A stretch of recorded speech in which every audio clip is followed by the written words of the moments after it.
our Honorable Ted Baillieu is joining us, already joined, and another, the Deputy High Commissioner, Canberra, Australia, P.S. Karthigeyan, has joined. So I wanted to brief profile of the Honorable Ted Baillieu.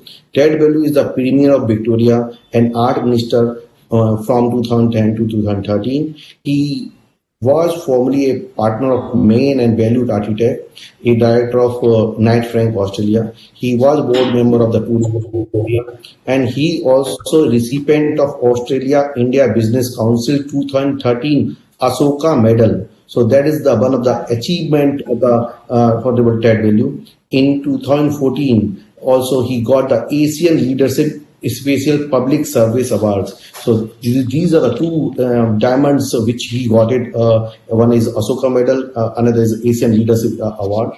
He served as a honorary professor associated with the Faculty of Architecture, Building and Planning, and he recently served as chair of Victorian Government ANJAC's Senatory Committee. So he is in the Senatory Committee as a chair, and co-chair of Victorian Government Cladding Task Force. So this is the in the ministry part. He's also into this year. He's also appointed as officer of Order of Australia for his service to the people and Parliament of Victoria to the international engagement. So with this, I welcome our Honorable Ted Baillieu, former Premier, Victoria, and another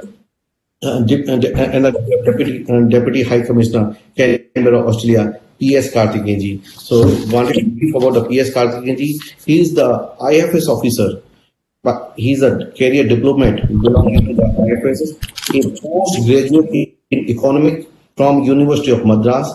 Prior to joining IFS, he worked in public sector bank as well as also in manufacturing sectors. So he is having a versatile of experience working in the private company, banking sector, manufacturing sector, now in the civil servant also. So he has earlier served in Syria, Maldives, and he also served in a number of positions as a passports holding, and now this 2018 onward, he is the Deputy High Commissioner in the High Commission of India to Australia. So these are the two honorable people over here, and today is the very golden day for the ICAI, where our chairman Hans Rachuk has going to release a publication from both the worthy hand from the Honorable Ted Baillieu, P.S. Karthigeyan, and witnessed by the none other than Pranay Kumarji, and witnessed by the Sunil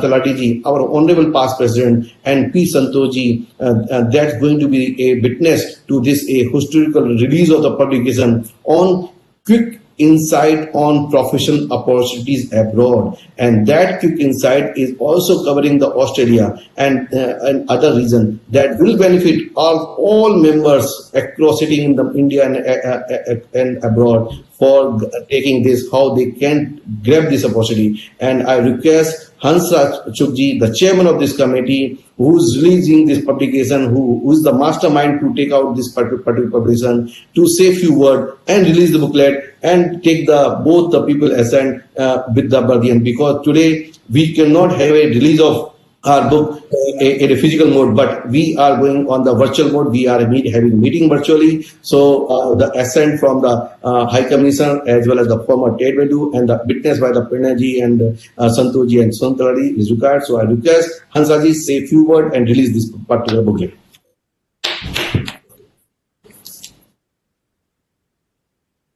Unmute yourself. Unmute yourself. You see, like once we are moving beyond the boundary, or we find there is a limitless boundaries, so then the opportunity we have to find out across the globe. Yeah, today it's a quick insights on the professional opportunities abroad. Yeah, chartered accountants being a professional with the competency and the capabilities, not limiting oneself to the accounting and auditing, but as a complete business solution providers, got a better opportunities across the globe. So today this book, this publication will be bringing out for the benefit of each and every member, so that they take the advantage of the better understanding, clarity, and ultimately bringing out a best for the best out of this book, this publication also. I'll be sharing. Yeah, I'll be starting.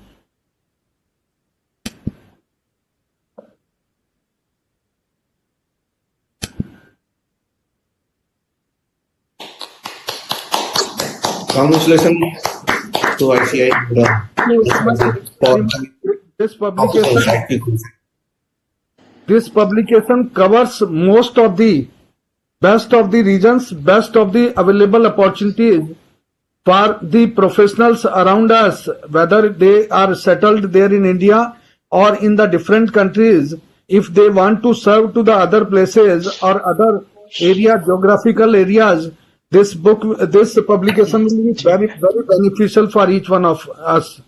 So with these, and I'm very grateful and thankful to all the dignitaries looking at this publication and will share their words regarding the opportunities in the all across the globe. Over to Dheeraj Bhai. Yes, sir, and just now remove this attachment and sharing. So, friends, all the participants, this is the booklet going to be available Children at the get. website.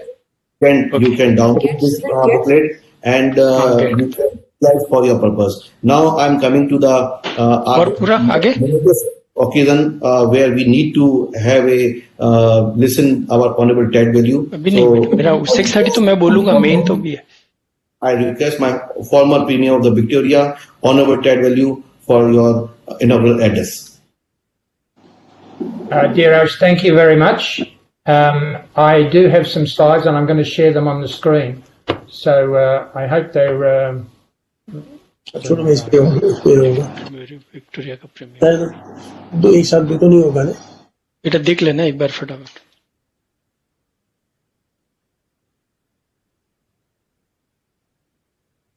So Dheeraj, thank you very much. It's a pleasure to join you all, and I've had a bit to do with the ICAI before, so I'm very happy to be here. And can I thank you for the opportunity? I've long had a view that the rise of India is what I call India inevitable. And not only that, but the rise in the relationship between Australia and India is India inevitable. And indeed, change in India is India inevitable. And I've had a long relationship with India, and it's been based on not only length of relationship, but a passion about India as well. And I can remember 46 years ago, Raj, 46 years ago, I first sat on the love seat in Agra and then went to Fatehpur Sikri. And at the home of love in the world, who could not fall in love with India? And India is changing, the world is changing. And I just want to touch on that briefly. And if we look at population growth to 2050 and beyond, the world is going to add nearly 3 billion people in that time. And the change is mostly in Asia, in the Asia region, and Europe is losing population in that time. The Americas is relatively steady.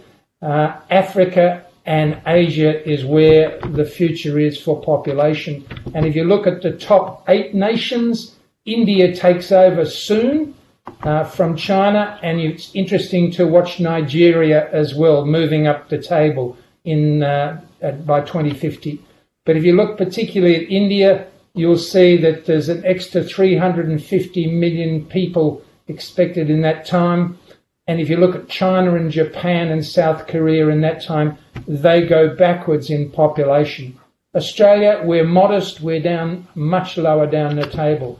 And if you look at the average age across the world, the average age in European and developed countries is around 37. Japan, it's closer to 47. But in India, it's 10 years younger, 27, Pakistan, 22, and Nigeria, another 10 years younger than that. And the future rests with India very much. Now, the significance of all of that for Australia is to look at Australia's northwest corridor.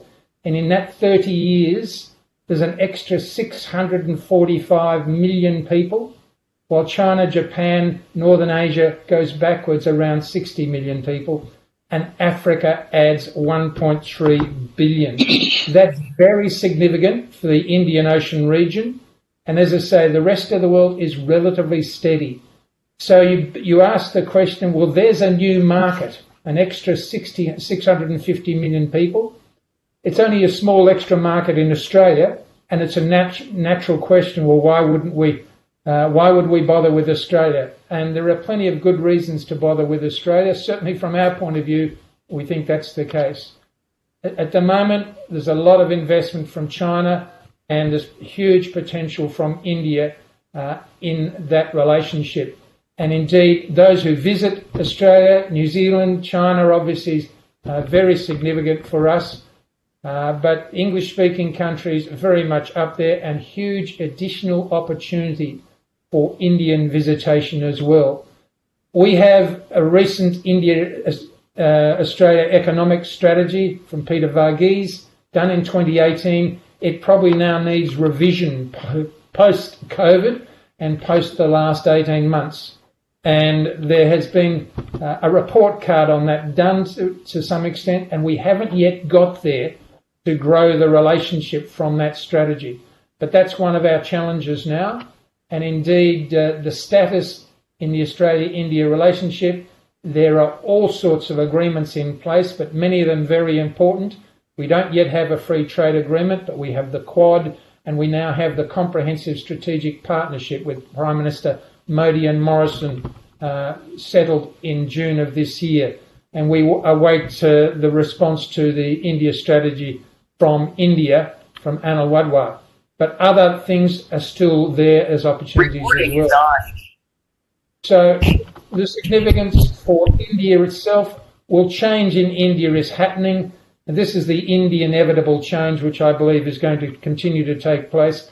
And it has to take place. The price of not changing is too high. And I think these things are already substantially underway. And whether you support the Modi government or you don't support the Modi government, there have been a lot of changes in that regard, and they will no doubt continue. And I note particularly the ease of doing business, the climb up the table of India, and of course there are always contentious components to that, but you'd rather be going up the table than down the table. And there are constraints in the relationship and growth. Probably the most difficult one now is the pandemic. And at both ends, we've had our problems here in Melbourne and Victoria, and India has its problems as well. And we will need to clear those problems in order to clear the way for the relationship to grow. But I'm confident that that will happen, and there are many other components to it. From an Australian point of view, we want a two-way relationship going in both directions. So investment and trade into and from India, and investment into and trade into and from Australia. And the other components of that, of course, migration. We're a multicultural country in Australia, and we have a lot of migration. And in Victoria, we have a very substantial Indian diaspora. We have a significant defence and strategic relationship. And at the moment, most of the agreements in place focus on the base of India. We need to have a strategy for a focus on Indian investment in Australia as well. And there's plenty of it. There are plenty of Australian companies operating in India, significant companies. There's plenty of Indian companies, significant companies operating in Australia, and we know them well. And the unique offering of Australia, why would India need Australia? Does India need Australia more than Australia needs India? Well, we do have a unique offering, and Raj referred to it before, and I thought we could make him an honorary Australian citizen with the presentation he made before. But clearly resources, clean, green agriculture, there are new horizons, the opportunity for migration, services, technology, design, our multicultural base, and other components to it as well. It's a unique offering, and it's there, and it's proximity as well. and we have an historic relationship and similar history in so many areas. And can I make the point, there's a real opportunity for your members to lead the way in this relationship. And I want to touch on that in a moment. The diaspora in Australia, it's not huge in Indian terms, but it's huge in Australian terms, and it's very significant for us. And judicious use of the diaspora in both directions, selective but judicious use, is important. And indeed, there's a significant component living in my state, in Victoria, and they're very active. And using it as a gateway is a terrific opportunity as well. I just wanted to touch on how your members as consultants can make that happen. And I would urge them to think local. Of course, we're dealing internationally, but to think local and to think proactive. And there's no substitute for experience and intuition and being ahead of the game. Simply being a consultant and waiting for someone to ask you a question, who may be a client, won't work. You need to actually anticipate and use intuition and understand the details. I worked for an Australian company a few years ago. We were looking for trade, tax, legal advice in India on a particular product and on all of the trade constraints. It was very difficult to get that advice. And any opportunity your members have to work on that is fantastic. Do your market assessment, use the diaspora intelligently, and build relationships and reputation. And the one thing I wanted to touch on and leave you with is a thought. The importance of cultural allies. It is absolutely critical to have cultural allies, no matter which way you're going. And I had the experience some years ago in India representing a company, and I put a report on the table.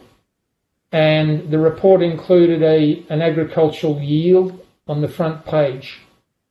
And I was with a cultural ally, and before we proceeded, the cultural ally, my counterpart, said to me, "I don't think we'll use that, Ted. We'll take that off the table immediately." And he did that, and I didn't understand why, but he told me afterwards.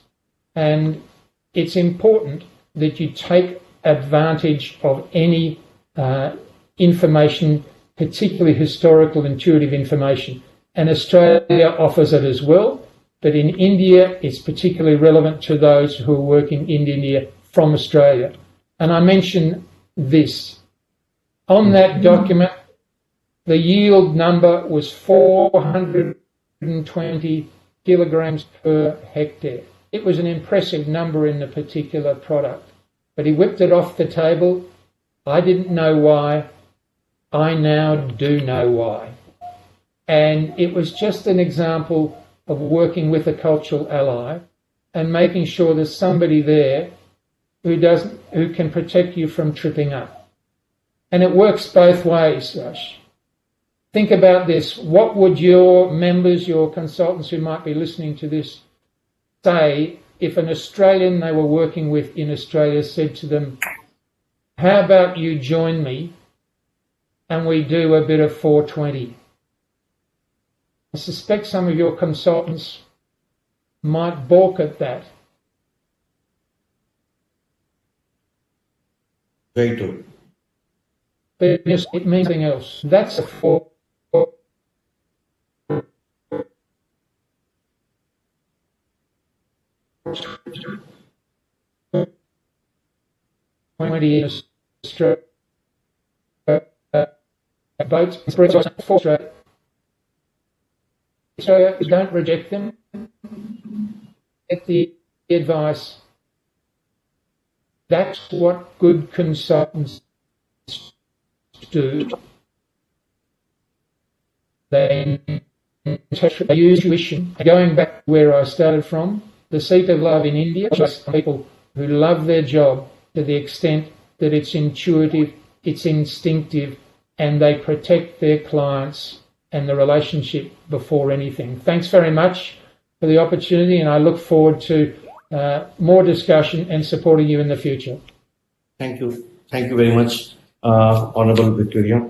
Very rightly, you have mentioned that's a opportunity in India and are very high. And after the new introduction of the agriculture reform bill and labor reform bill and ease of doing in business of by India Modi governments, all three things which is recently been done in last 2 months, and basically it can be seen last 10 days. It's a very reforms that came of labor bill and as well as agriculture bill.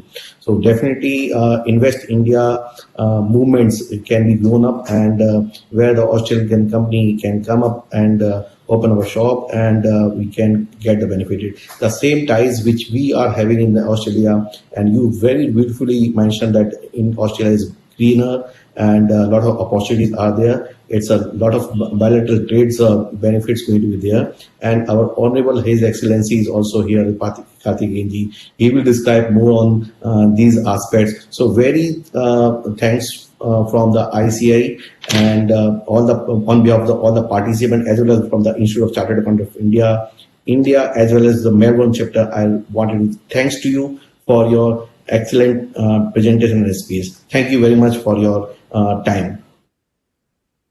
Now it's time to move forward to have another dignitaries which we have a P.S. Karthigeyan ji, Honorable Deputy High Commissioner Australia. I request him for his a keynote address and a speech to the participants. Thank you, Dheeraj. Namaskar and greetings to all of you from the High Commission of India in Canberra.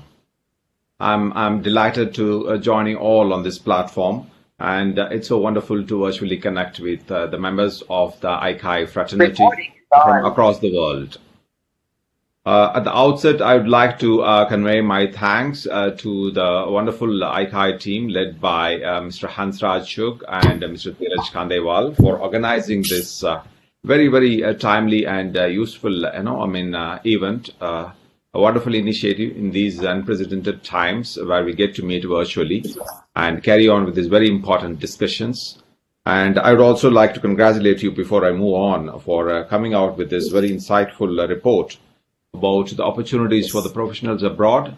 It's very well done. I'm sure it's going to benefit a lot of financial professionals, not just from ICAI, but from everyone, but from every other sector as well.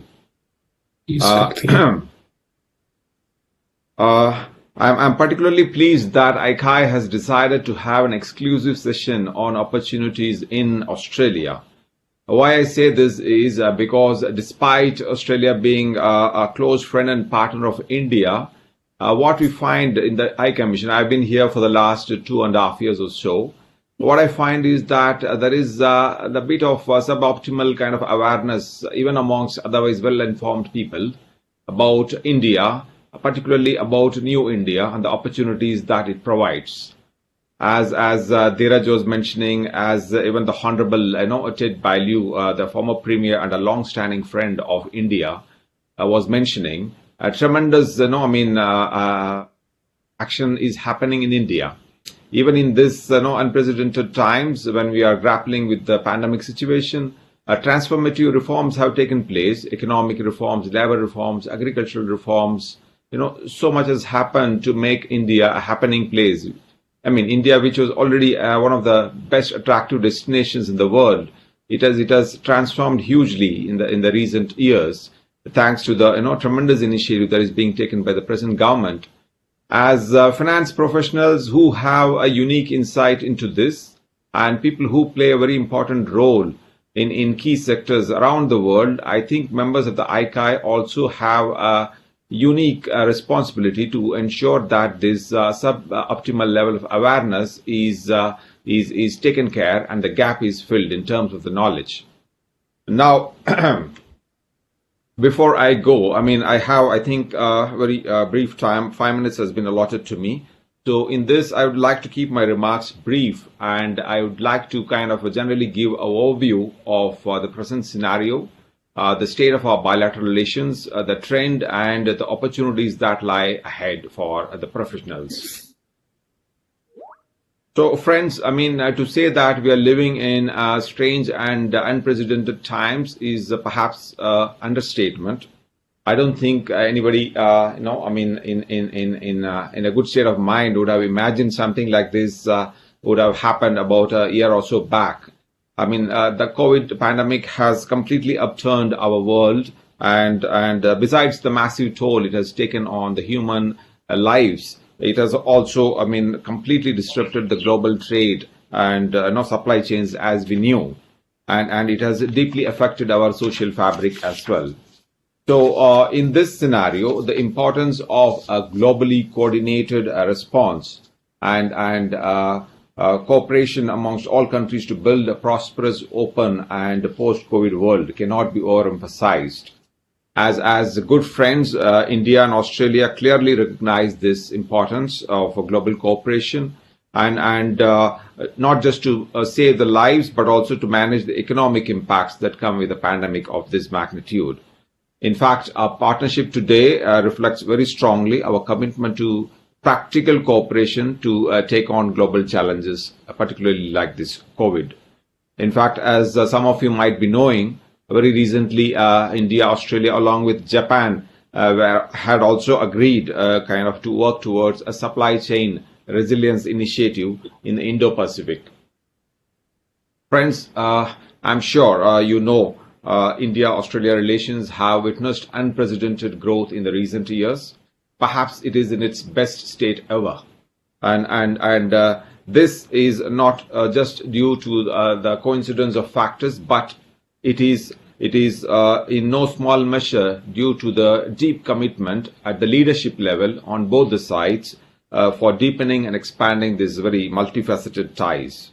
Our partnership is based on mutual understanding, trust, common values, interests, and shared values of democracy and rule of law.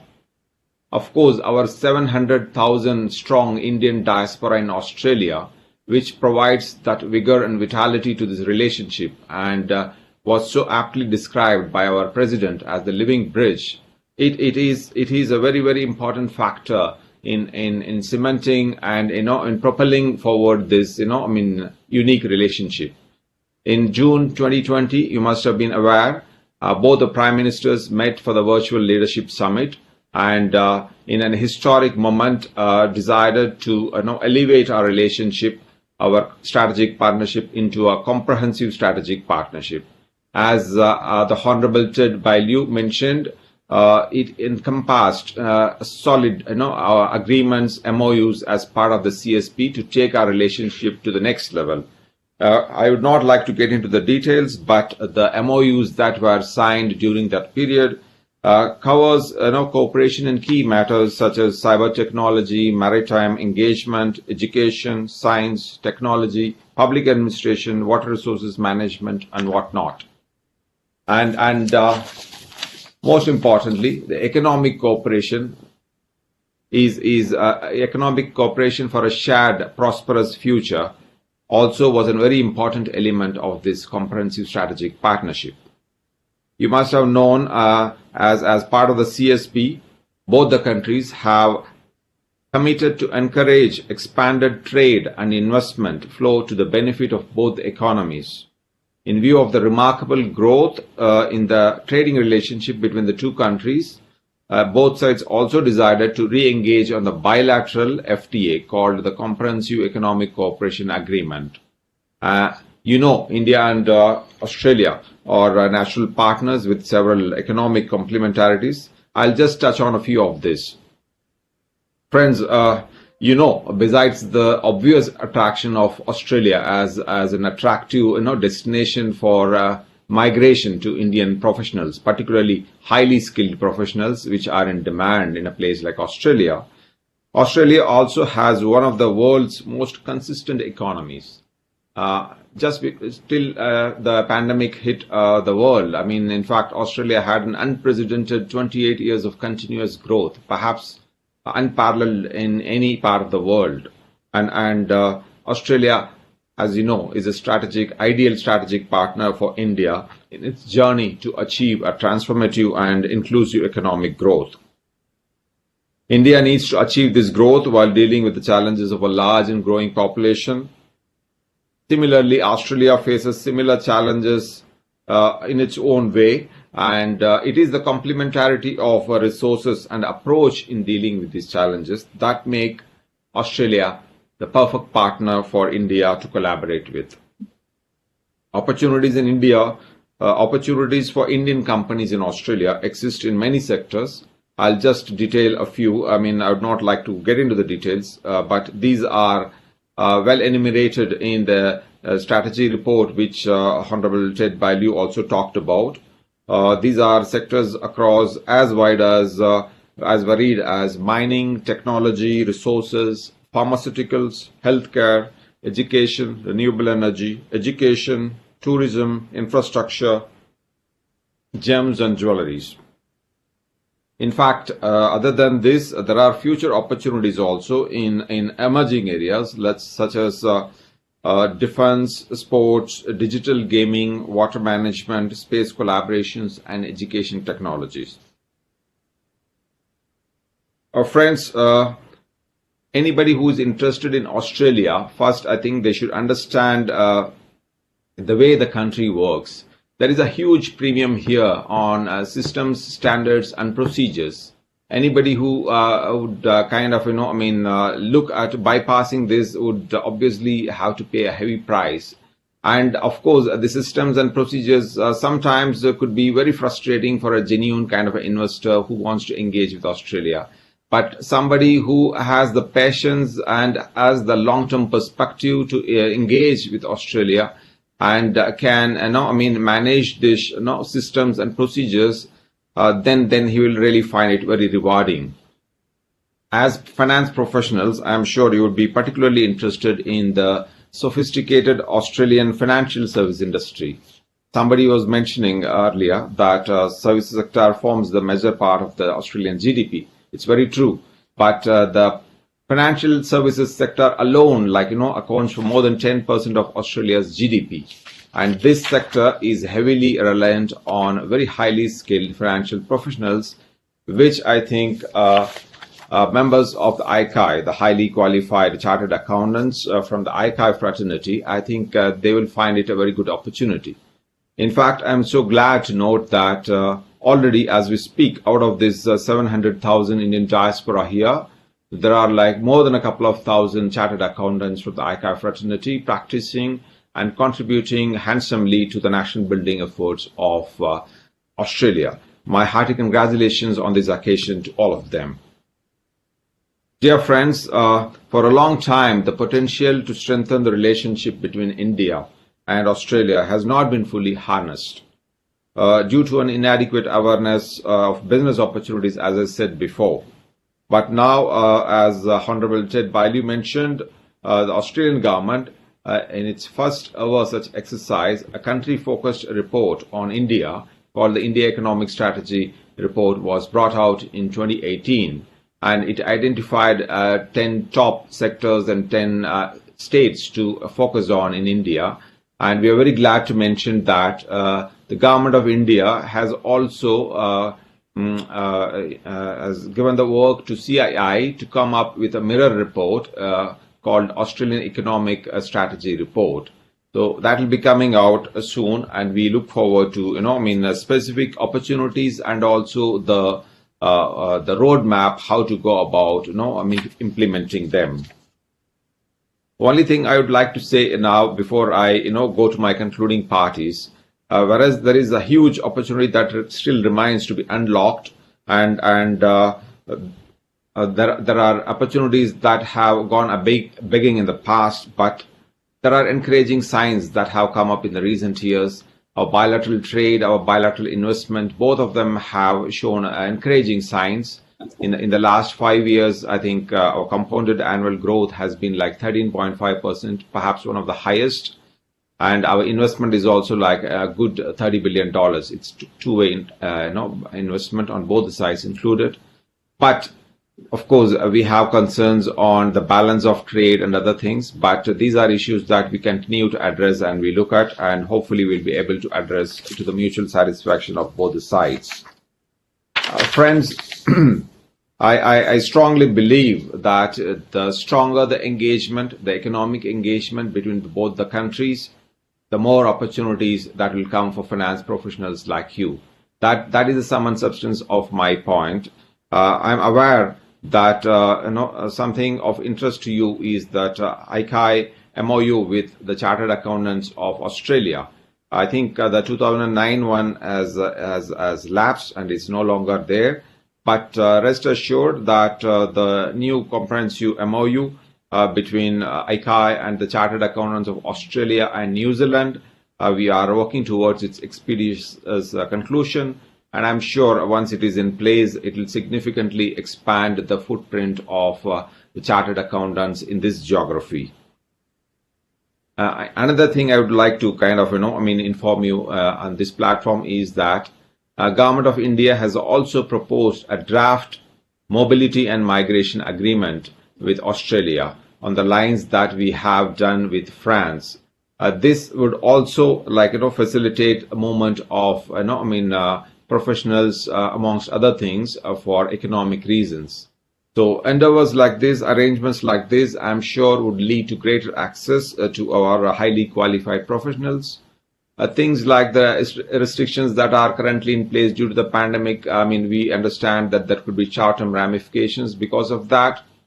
But in the long term, I really see a positive trajectory for our highly skilled professionals.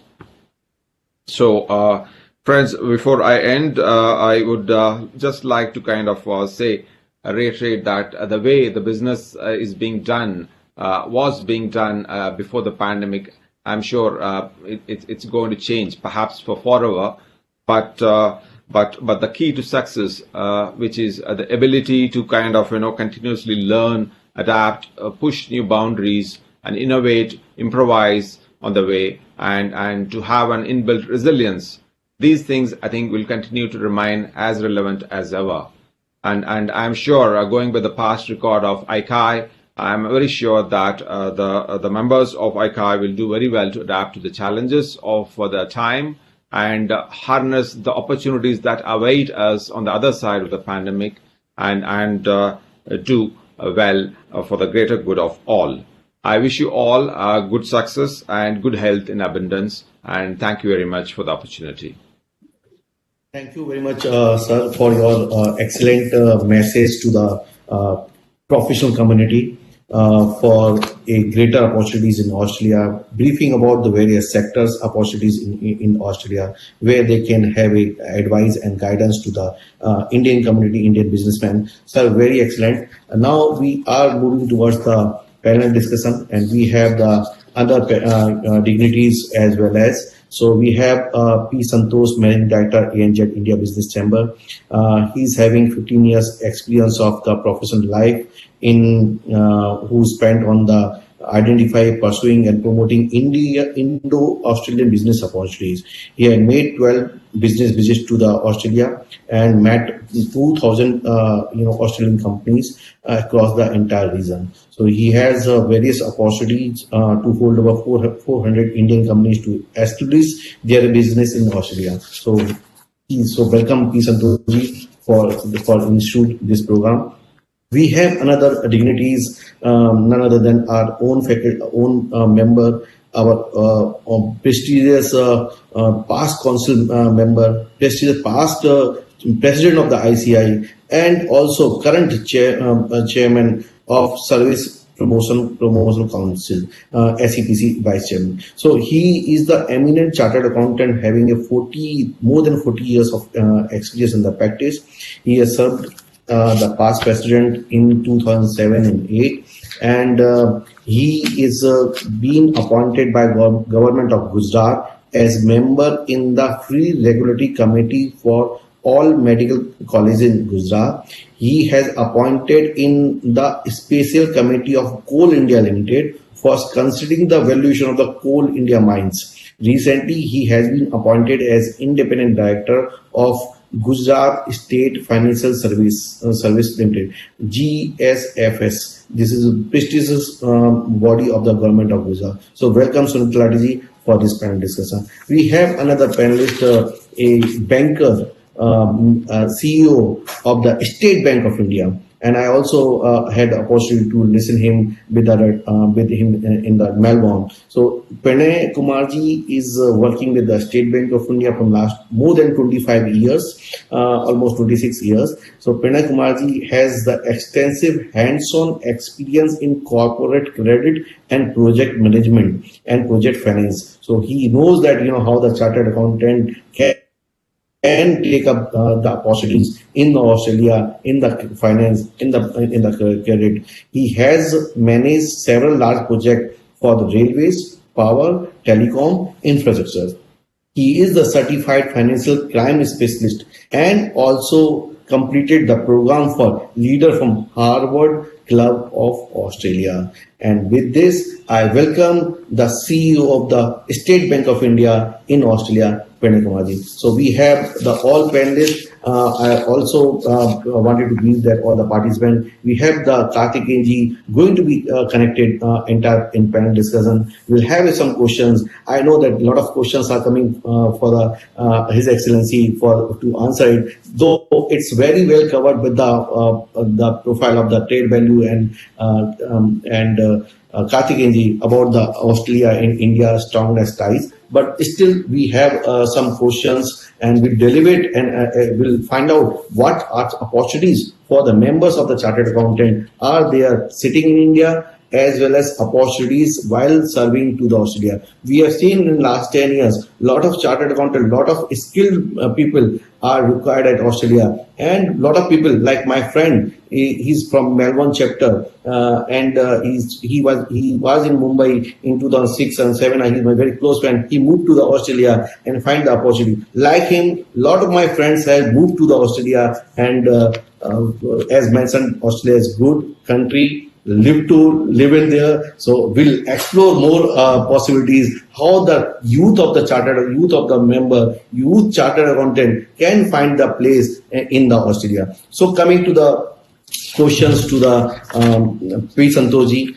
P. Santoji, you know that you are also a managing director of the ANZ India Business Chamber, where you said that 400 companies you established at Australia. You met 2,000 companies to have the strong relationship. And what is your thought on to further improve India-Australia relationship, and how it will be beneficial for Indian chartered accountant? So here is this our large audience is chartered accountant. So I'm going to be specific for the only chartered accountant specific. So how my members, our chartered accountant, can take this benefit of this deliberations. So over to you, Santoshi.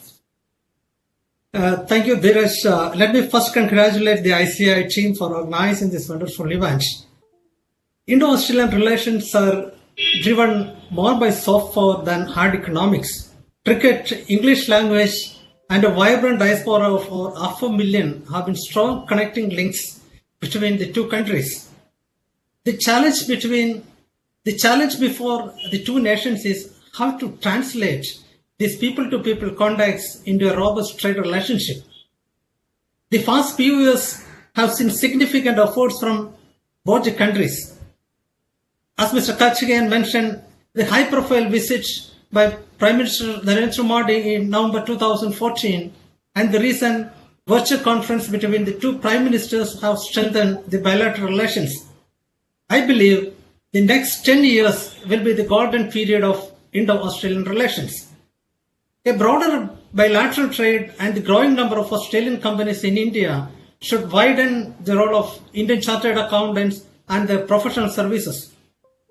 Indian chartered accountants have a high profile and high reputation in Australia, and this has resulted in the growth of a significant outsourcing of Australian accounting services to India. Okay. Recording is on. Yes, so I think very rightly you said that opportunities are there to set up offices in India. We have our honorable past president and chairman of the SEPC, Sunil Taradiji. Sunil Taradiji is the past in 2007 and 8. He was motivated to have a setup of laws a chapter, and he knows that how to have a serve in SEPC, and SEPC is also a signed the MOU between the India and SEPC, where the members can take the benefit. So I'll come to the question to the Sunil Talati sir. Sir, being a past president of the ICAI, can you brief about the role of the foreign branches and representative office of the ICAI, like chapters and rep, will play finding a professional opportunities for its member in the various locations? So what you feel, what are the opportunities are there, what the role of the chapters to be in finding opportunities? Sir, you're not audible, sir.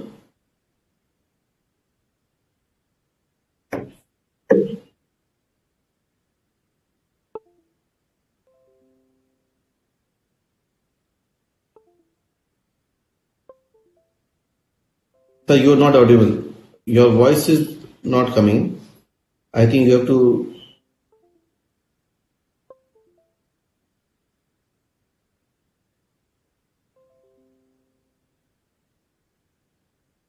So before, I think he has some connection issues. Before I'll jump to the Sunil Talati ji. I think he's not audible at present. I'll move to the Pranay Kumar ji.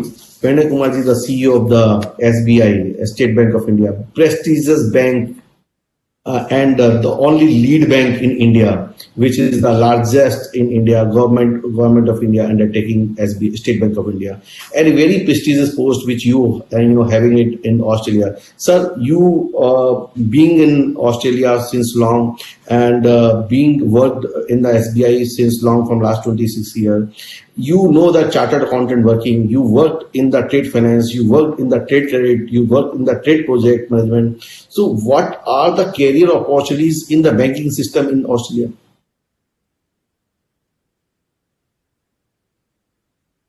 So your voice is not coming, sir.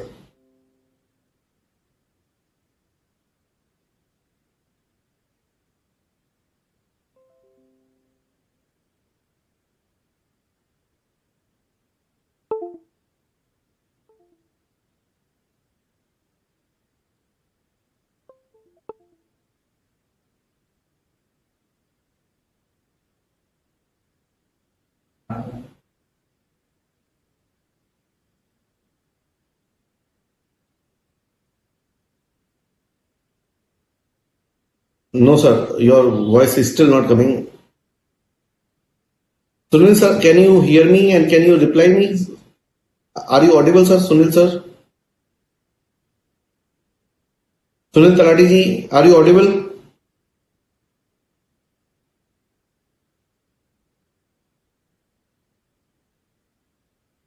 I think the connection is finding difficulty. Pranay ji, can you check it again?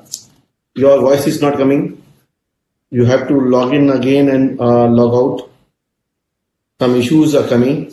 Then I think I'll move to His Excellency Karthigeyan ji, being the superb speech I heard, about the India relationship, the Australian relationship, and you mentioned very clearly there's a number of sectors are there. A number of sectors where Indian professional can play important role. So over to question to you, sir. Over the past few years, relationship of India with developed countries has improved significantly. With the growing economic cooperation, trade and investment with developed countries, like you've seen the Japan, Australia, we have. Do you think there will be increase in demand of the Indian chartered accountant in Australia? Can you hear me now? Yeah, Dheeraj, can you hear me? Yes, I can hear you. Yeah. So, Dheeraj, as I was mentioning to you during my speech itself, unfortunately, there was this suboptimal kind of awareness about the opportunities on either side. But thankfully now it is slowly getting addressed, and there is greater awareness, and both the countries are getting to discover newer and newer areas of collaboration. And as I said at the speech time itself, as we have our more engagement, I think there will be more opportunities for the professionals to follow. That goes without saying. But having said that, I would also say thanks to this, 700,000 strong Indian diaspora, there is a huge brand for Indian professionals in Australia. They have made a mark for themselves by their high quality professionalism and their contribution to the national building efforts. So thanks to them, there is already an existing huge brand for Indian professionals. But as I said, due to this COVID and other things, there has been some kind of temporary restrictions. In fact, last year itself, the number of migrants to this place has come down from the previous year. But having said that, I mean, there is always going to be a room and opportunity for highly skilled professionals, because Australia is looking for highly skilled professionals, areas where they have a shortage. And I think finance professionals, I think, have a very good opportunity to come. And as I said, their existing system, financial services sector, is one of the most advanced in the world, and it relies heavily on highly skilled professionals. And this is just one of the many areas where they will have a ready-made kind of market for their qualifications and for their skills. So I would say it looks quite good. Correct. So now I'm moving to the Pranay Kumarji. If Can you hear me now? yes, I can hear you now. So the same question which I asked you earlier, I'm briefing again. You were having an experience of 26 years in the SBI and having a project management, credit analysis. You know the chartered accountant, hands holding in this particular numbers, financial numbers. And can you just see what is in banking sector in Australia? Like, His Excellency has mentioned brief on the various sectors that now being you are in the banking sector. So what opportunities lie in the banking sectors? First of all, let me thank you all for this wonderful event. I'm writing to Honorable Ted Baillieu and also to Deputy High Commissioner and all the participants. Now, from this one, chartered accountants are the well-regarded professionals in Australia, and as Deputy High Commissioner said that couple of thousand people are working over here. But in the banking sector, definitely chartered accountants are most welcome. You are the most fittest person. But small things which is required to be done, which is when you are coming to Australia, you have to reskill yourself, because the knowledge what you have acquired within India will not work over here. You have to reskill yourself. So reskilling is very much required. A person has to get expertise themselves in the sector specific where they are working, which means a chartered accountant, though you have the accountancy professional, you know about your subject, but banking is altogether a different subject where you maybe get a different department, though you are a chartered accountant, but you may get a different department. So you have to relearn yourself, and relearning means whatsoever the knowledge you have in the past will not work over here. And at the same time there are several regulatory knowledge you need to have, labor law you need to know. There are several taxation rule you need to know. And then ultimately, if you are a professional, then you have to have a professional indemnity, professional insurance. Tax rate is very, very high over here. And then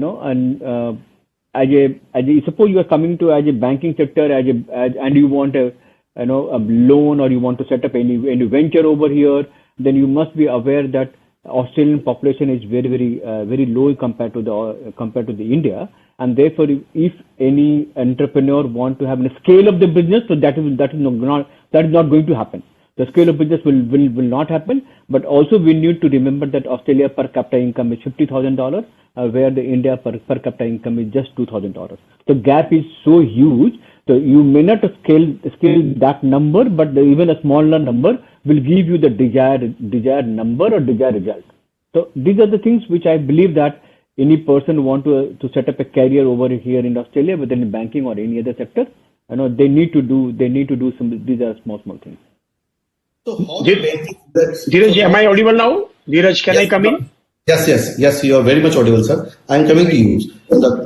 So, sir, Pranay, just again the same linking question: how the banking industry has evolved in Australia, and as compared to the Indian banking sector. So, what is the difference which you see is in Australia?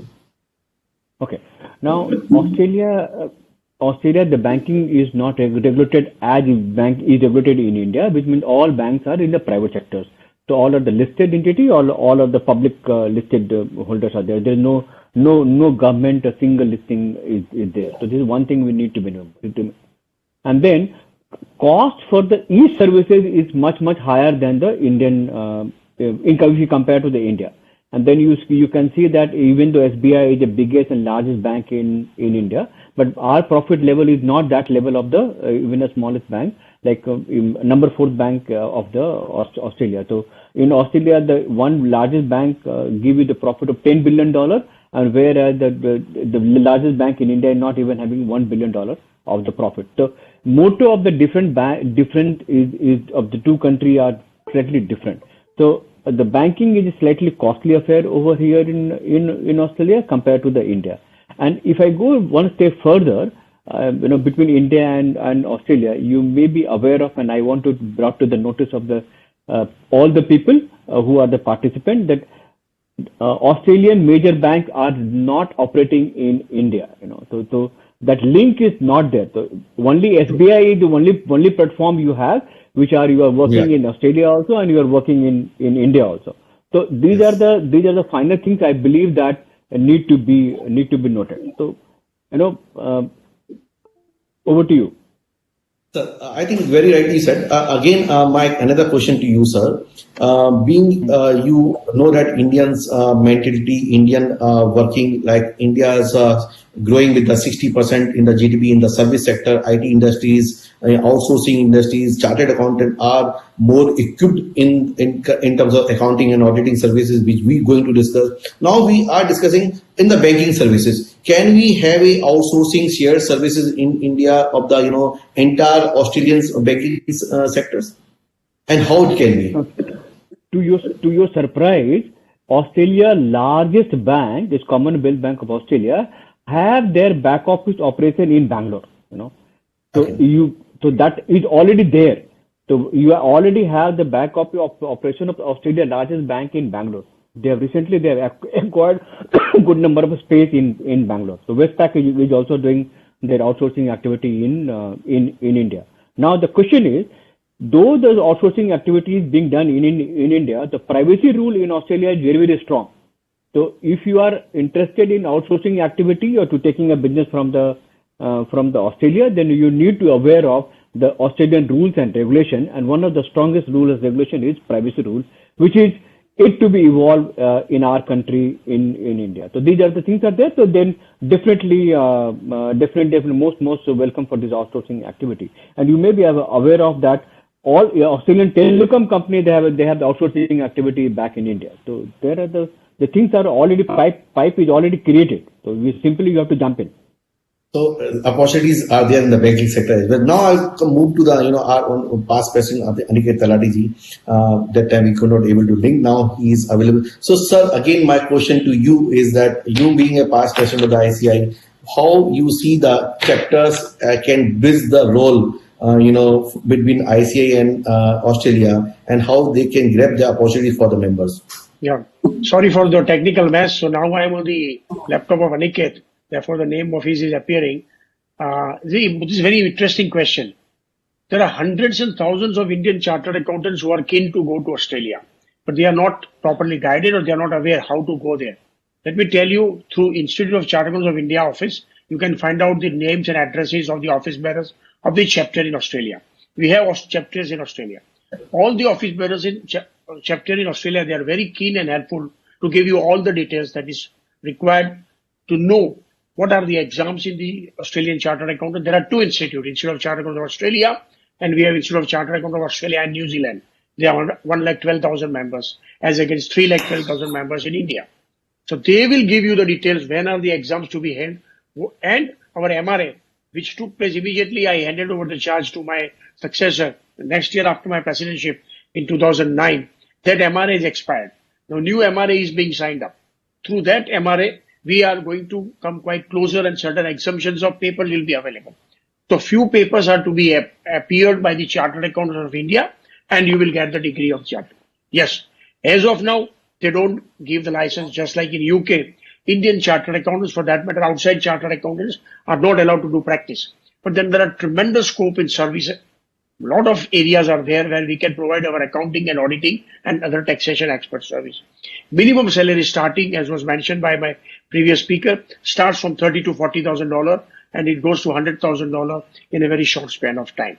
So there is a tremendous potential for Indian chartered accountants, and chapter in our Australian chapter office bearers will be more than happy to help every single chartered accountant who will approach them through Institute and through this committee of Mr. Chung. Thank you. Sir, another question to you, sir. Being you are the vice chairman of the SEPC and representing the accounting sector in the service forum, what is in your view for the standard of the Indian accounting professional to perform globally when compared to the other service provider? And also, what are the areas which need improvement to perform better? Very good. See, in just last year in December itself, before this pandemic started, we had a World Congress in Australia, and SCPC had participated in that. And we had the meeting with the local chartered accountants from Australia also. There is a tremendous scope according to local people of Australia and according to chartered accountants working in Australia for export of services from India. See, now in this pandemic situation in lockdown, we have realized that sitting at my home, I can do what I was doing at the office. If that is possible, what can be done by an Australian chartered accountant sitting in Australia, an Indian chartered accountant can now do in India. So outsourcing is very nicely and very smoothly possible. Important thing is we should know the language of the accounts, not English language. So there are XCRO and other QuickBooks software which are most prevalent in Australia as compared to Tally and other Indian accounting software which we are following. So our chartered accountant, if they are willing to do and learn all this Australian software technology on accounting aspects, then you have to find out who are the givers from there, who are our service takers. All bars, restaurants, hotels, and others who have to file VAT and tax returns every monthly and quarterly, and they have to do their accounting on day-to-day basis. They will be the most immediate person who will be happy to hand over the work of outsourcing to Indian chartered accountants. But for that, we Indian chartered accountants are to be appropriately prepared. There has to be a team. A single or two chartered accountants cannot do it. And there has to be a tremendous desire to learn this software, tremendous desire and capacity to invest in this software and hardware with an appropriate office and backup. If with this situation is done, SCPC also will come at the rescue. We are giving a lot of encouragement to chartered accounting and auditing profession, whereby 7% of the total import which you are bringing foreign exchange, we are giving incentive back to the exporters. So it's an additional income for Indian chartered accountants. So I feel very strongly, Dheeraj, that there is a tremendous scope for Indian chartered accountants to start exporting services, at least of accounting and auditing, at Australia. Sir, very rightly said, very, very true. When we are having a ANZ Business Chamber, when we are having a SEPC, when we are having a ICAI, when we are having a High Commissioner, when we are having the bank, then entirely all people are, guiding that all the members, look, these are the opportunities for the chartered accountant in Australia and sitting in India, you can get it. Now coming to the point to the P. Santoshji, in the Australia trade with India is about $30 billion. Okay. So what step India should take to attack from the India and fill up the gap? I feel this question is relevant in the present situation. Because reason being that your 30 billion is very, very less value in compared to the other country. Yeah. Yes, I am coming to that. See, most of the Australian reports on India begin with these observations. India is one of the fastest growing economies of the world, but it is also one of the most difficult markets to do business in. We should work hard to remove that impression of Australians. Secondly, as Mr. Pranay Kumar mentioned, today markets are country specific and culturally sensitive. We need to do more market research on Australian markets and business environment so that our products meet Australian needs and preferences. The Australian High Commission in Canberra the Indian High Commission in Canberra and the Sydney Consulate are both powerhouse of knowledge, adding great value to the Indian exporters in identifying the right business opportunities. Thank you. Okay, so here is that, there's a gap is there. Like we are talking about the $30 billion trade, where 25 billion represent export from Australia to India, and remaining $5 billion comes from India export to Indian export to India. So these are the deficit. There are 25 is in importing and 5 billion is exporting from India to the Australia. So why it's so gap? There's a 25 to 5 billion gap is there. Why there's no export from India to the Australia? Well, our weakest link is in merchandise exports. There are three major impediments in achieving higher levels of exports. One, poor packaging and labeling. Secondly, lack of precise knowledge on the quarantine regulations of the importing countries. And third one is a failure to adhere to agreed delivery schedules. We need to improve our export performance in all these areas. Thank you. Okay, so sir, I think my Excellency, I request to answer it. Yes, Karthigeyan. Dheeraj, to continue with what Mr. Santosh mentioned, first of all, let me just correct the figures. It's not that dismissive. Actually, I mean, we have a slightly better balance of a trade. Of course, it is in their favor in services. And of course, I mean, a little worse in the merchandise goods. It's like 3:1 in the case of goods. And like in the case of services, Okay. it should be like about 2.5 to 1 or 2 to 1. Okay. That is to just set the record straight. It is not 25 to 5. It's much more than that. It's much better than that. Why this happens? I mean, that is the question I think you posed to Santosh, and he mentioned about the various factors at play. But one thing which I think should be kept in mind is the nature of Australian exports to India. These, if you look at the biggest export of Australia to India, it's primarily the coking coal. Okay, so this goes as an input to India, and it's a huge export. I mean, it accounts for like almost half of their export, or if not more.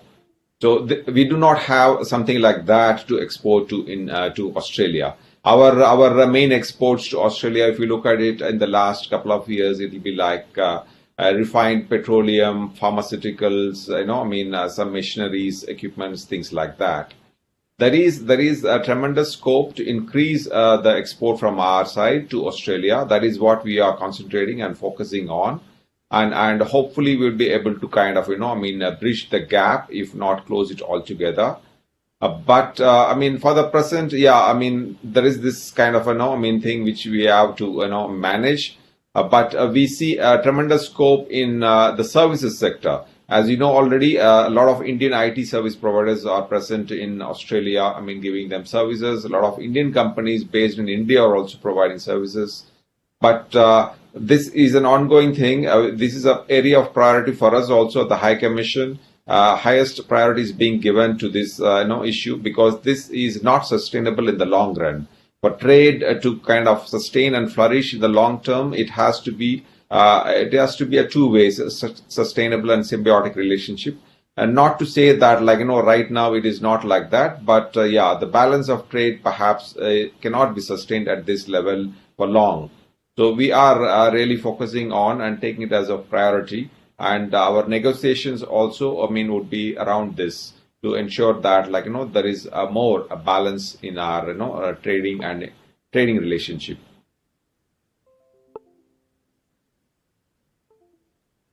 Thank you. Hello.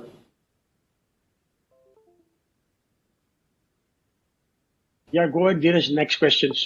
So I think very well said by His Excellence Karthigeyan. Now I have the very time precocity of time. Only 10 minutes is left. So I request Sunil Taladeji and Pranay Kumarji to a final your message which you want to convey to all participants about the do's and don'ts and taking the opportunities for the Indian community, Indian Chartered Accountant. So over to the Sunil Taladeji, then I'll take it from the Pranay Kumarji about your final word. Thank you, Dheeraj. And let me now start complimenting both Chairman and you for this wonderful program that you have organized.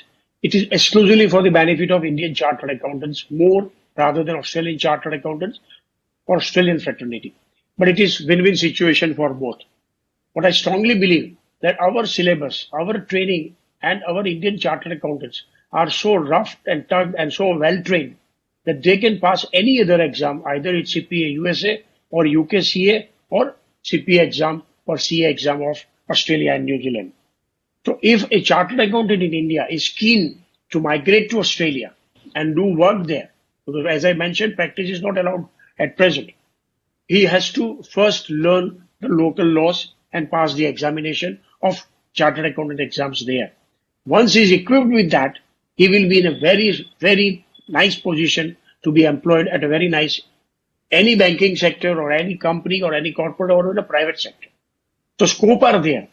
Australia is a vast country. As the statistics have been mentioned by previous honorable speakers, we know that there is a tremendous demand, and for such intelligent human skill, there is always a shortage available in Australia. And we Indian chartered accountants can definitely fill up that gap.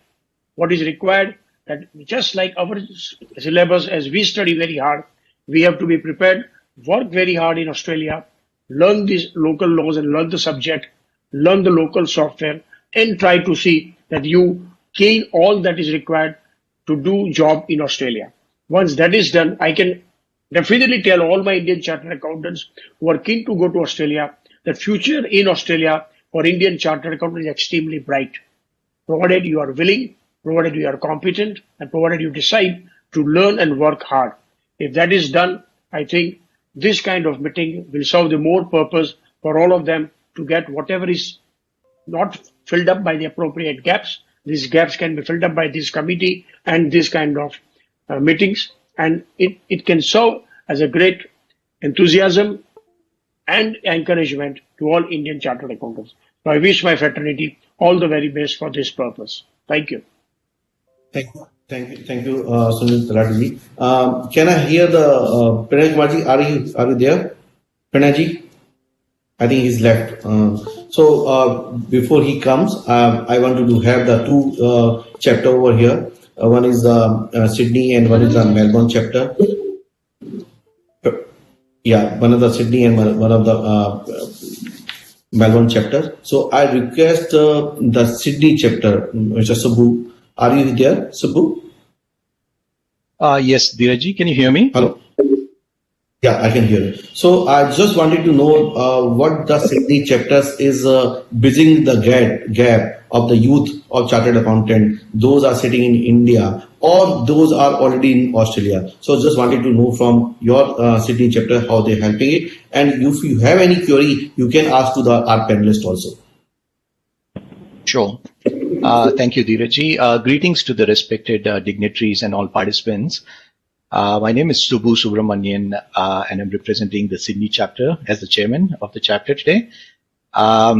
So in terms of what we do for our members who are based in Australia, so we've been in operation in Australia for the last 13 years, and we have close to 1,000 members here.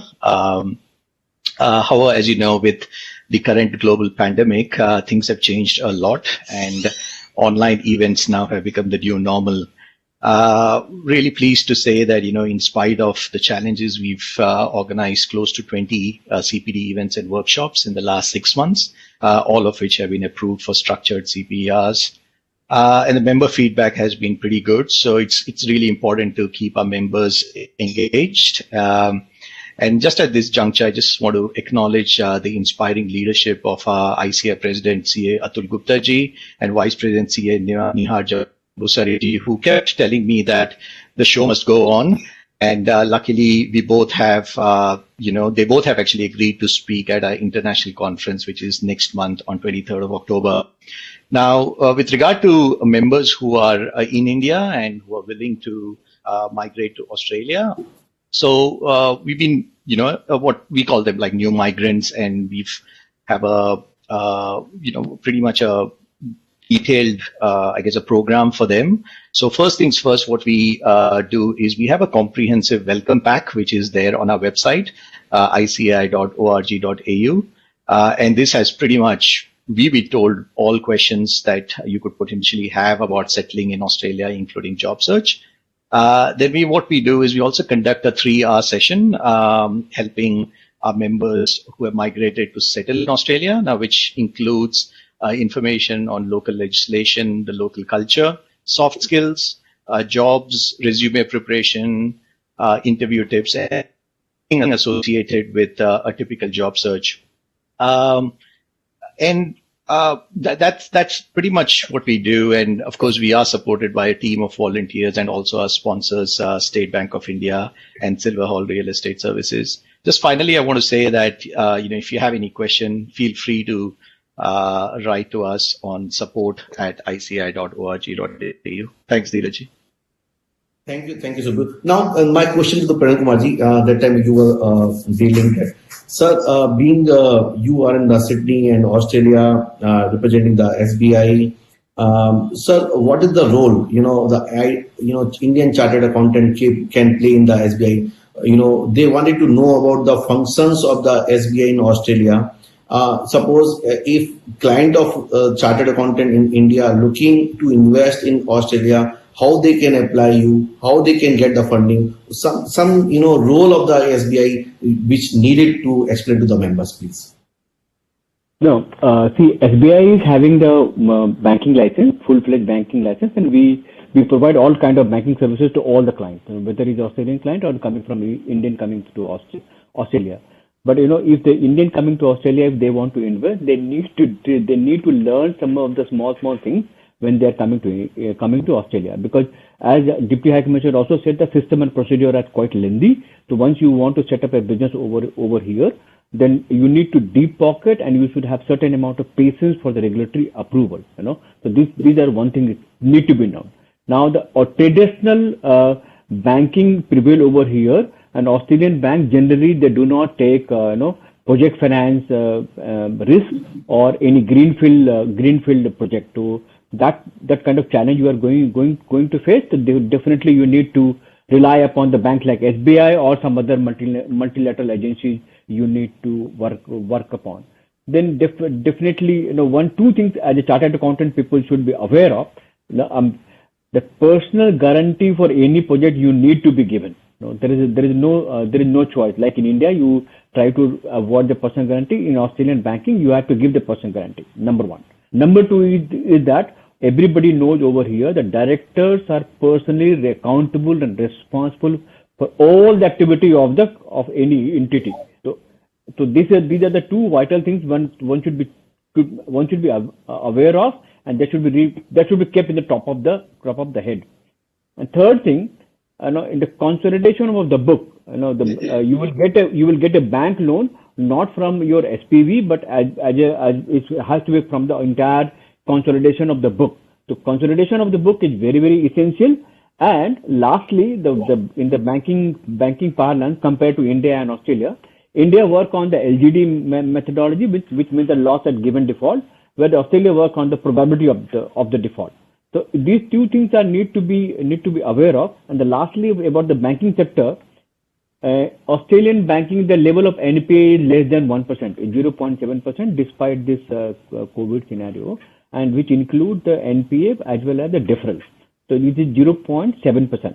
So this is the level of NPA over here in Australia compared to the number is very, very high back in India compared to Australia. So these are the broad things which I believe that a chartered accountant who want to come to Australia, or they are supporting any businesses, so they need to be aware of. These are the small nitty-gritty about the Australian market.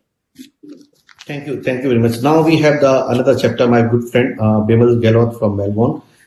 So I request him to brief about some the working which been done in my Melbourne chapter to helping to the Indian chartered accountant here and there and activities. And you can, if you have any question to the panel, I'm sure about it. You have the question to His Excellency, Australia, Karthigeyan, you will ask the questions.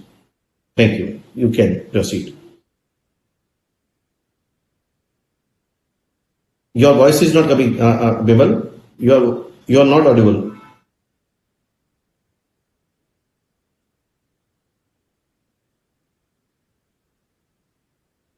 You are not audible.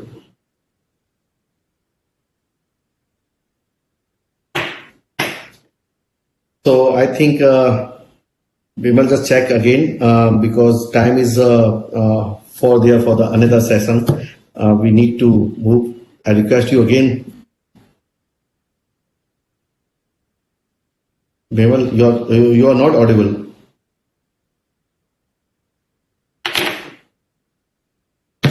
You can try it again, Bimal, or you can call me up and I'll take you to the speaker phone.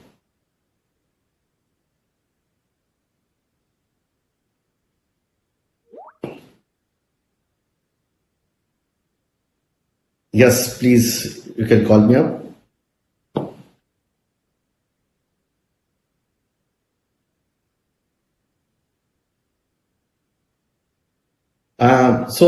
My Excellency, there's one question from the people. There's a number of questions are coming, and to the Pranay and to Santosh and and you, and also Sunil Talati ji, being very in time is very lacking, and we do not. Hello, अभी आ रही है आवाज? Yes, coming. It's coming. Yes, and can hear हाँ, you. वो तो mobile पे आ रही है, वैसे आ रही है? आ रही है, आवाज आ रही है. Hello? Yes, you Hello? can. Yes, you Hello? can. You can. Yes. Your voice is there, sir. You can ask. You can. Can I speak now? Yeah, please. Yeah, good evening, Australia. Namaste, India, and my greetings to all respected dignitaries, eminent panelists and moderators, all professional colleagues. Thank you, Hansrajji and Dheerajji, for organizing this wonderful global event and connecting all the members worldwide. I'm honored and fortunate to join and representing this sensational Melbourne chapter of ICAI, being the city also known as sports capital of the world and the best livable city on the globe. Australia, always considered as land of opportunities, discipline, compliances, and growing global financial pulse. A simple touch on financial pulse. You might call everyday magic of finance because most financial professionals helping families buy a home or save for retirement, helping business raise capital to support growth and employment, and helping ordinary people manage risk and prepare for a rainy day. Indian CAs are very respected and can be fully recognized. Only thing they clear local professional qualifications. So they need to do the CA or CPA by clearing 1 or 2 exams. They need to further clear taxation and law subject and also practical training in respective field and need licenses, tax agent, financial planning, credit license for mortgage service, audit of super and audit and assurance in every specialized area before starting a CA practice. Indian CAs can be bilateral facilitators in Australia and every nook and corner of the globe. In Gulf and Middle East, to get a job in Australia is more challenging. Here it requires work permit or permanent residence, and it requires 6 months to 12 months time frame to get the PR visa. Also for PR, there are point-based systems. So once you get PR, you get all the health benefits through Medicare card, and children gets free education. So once you have work rights, then you can apply and get the job. But most of the jobs are through connection and networking. So our chapter is helping to the members at our level best. Also, we have several inquiries from India and overseas for PR, permanent residence, and settling in Australia. So our committee and chapter are helping a lot. So, Bimalji, whenever the people require, Bimalji, when the people is required your help, I think your number is there on the website and they can talk to you. They can. I know that you're helping nature in the Melbourne. You are helping to all the members in all job requirement. Now you can have a one question to the His Excellency, which I know that you wanted to ask. Last question, which you wanted to. Because I'm sorry, we have very limited time. We have to finish by 3 o'clock, but now it's 3:06. Another panelists are already there. Please ask one question to the Australia. Just 1 minute. What Melbourne chapter? See, it was formed 14 years ago, and we have 2 committees: buddy program and networking program, where we basically help all the new migrants and those who are settling in Australia. So we are continuously organizing CPD seminar on financial security, data analysis, ethic regulatory framework and all. So I have also in Australia, there are very trade opportunities in health sector, agriculture sector, green waste management, mining technology, coastal management. So we are helping all the new migrants and those who wanted the job. I have a question to Shri P.S. Karthigeyan ji. Recently, the Indian High Commissioner announced that CA chapters will be treated at par with the various chambers of commerce. How does Indian High Commission offices in Australia plan to engage Australian chapters in trade dialogues? All right. Thank you, Mr. Vimal. This issue of treating the Chartered Accountants chapter on par with the various chambers, I think it is just evolving. I mean, we have got some, details on that. We are deliberating internally, and we'll be coming back soon on that. So thank you very much. I think all the questions been answered, and those are not answered. I request each and everyone be patientful. Within a week time, we'll take the all answer from the all panelists, will circulate to you, and will post on our website itself. So don't worry, all the queries of the all the participants, all the viewers going to be answered about the Australia opportunities. Now we have the next session. So before that, I wanted to thanks to the all people. Now participants will see that opportunities are there in Australia. So we have seen the SEPC, we have seen the ANZ India Business Chamber, we have the ICAI, we have the High Commission, we have the Australian Victoria Chamber, we have the SBI. All together, all people are there to help hand in hand. So in chapter also, you can get the opportunity. In the SEPC, you can get the opportunities while working in India. We have the India Business Chamber also. They took 400 companies to the Australia to have set up. They will also help you.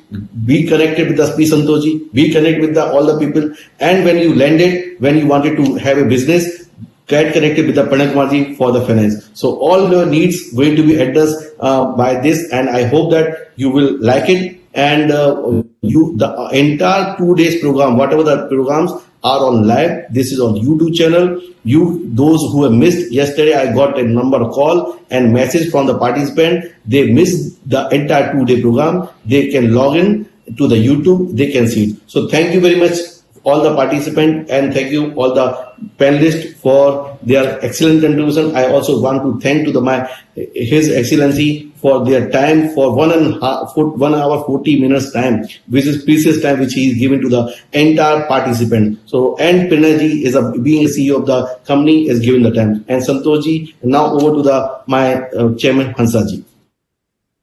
Yeah, at the end, I am really very grateful and thankful to all the keynote speakers. Honorable Ted Baillieu, the former Premier of Victoria, really been kind enough to Deputy High Commissioner Honorable P.S. Karthigeyan ji with us for such a long time. Otherwise, normally we find normally it's a very small time, but I really appreciate all through since inception 1 hour 40 minutes with us. Great strength for bringing out this great program, the success, and all the panelists, Sunil Talati Sahab, P. Santosh ji and Pranay Kumar ji, and the chapters, those who have helped us, the office, those who have coordinated with for this 5th session. We have a 10 total session in the row. The 5th is over. Now another 5 sessions during this day, and another 2 days to go with. So I'm very grateful and thankful to each one of you, and really been a great appreciation you have given to each one of us as a organizers also, and making all efforts to bringing out this our publications also. I am very grateful and thankful to those who have contributed in bringing out the publications also. Those who are not in the front but on the back end, those who are working for this committee, I am very grateful and thankful to each one of them also. Friends, now this is the time to go for the another live session, the session 6, which is meant for the understanding of the technology. Yeah, Before that, we'll have to thanks to the everyone. They can leave now. So thank you, yeah. thank you, Thank you, Banerjee, everyone. Sunilji. Thank you very much. Thank you, Santosh Dheeraj, and Thank thank you, you. Mr. Hansraj. Thank you. And wish you Thank all you. the Thank you very best. much, sir. Bye. Thank Thank you. you very much. Thank you.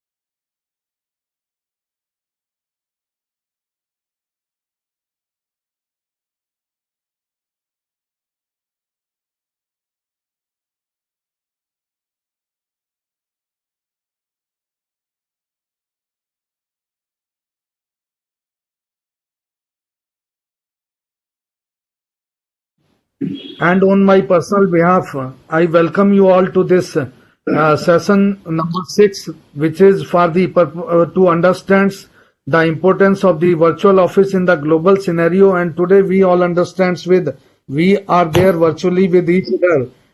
So that is the need of the hour. Basically, boundaries are nowhere in existence.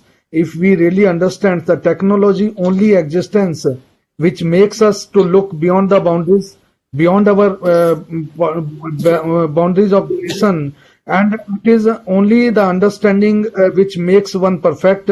The first stage comes with the understanding only, then only you can execute it properly. If understanding is clear, the then execution is sounds to be more happening. It is going to be bringing out the best of the results.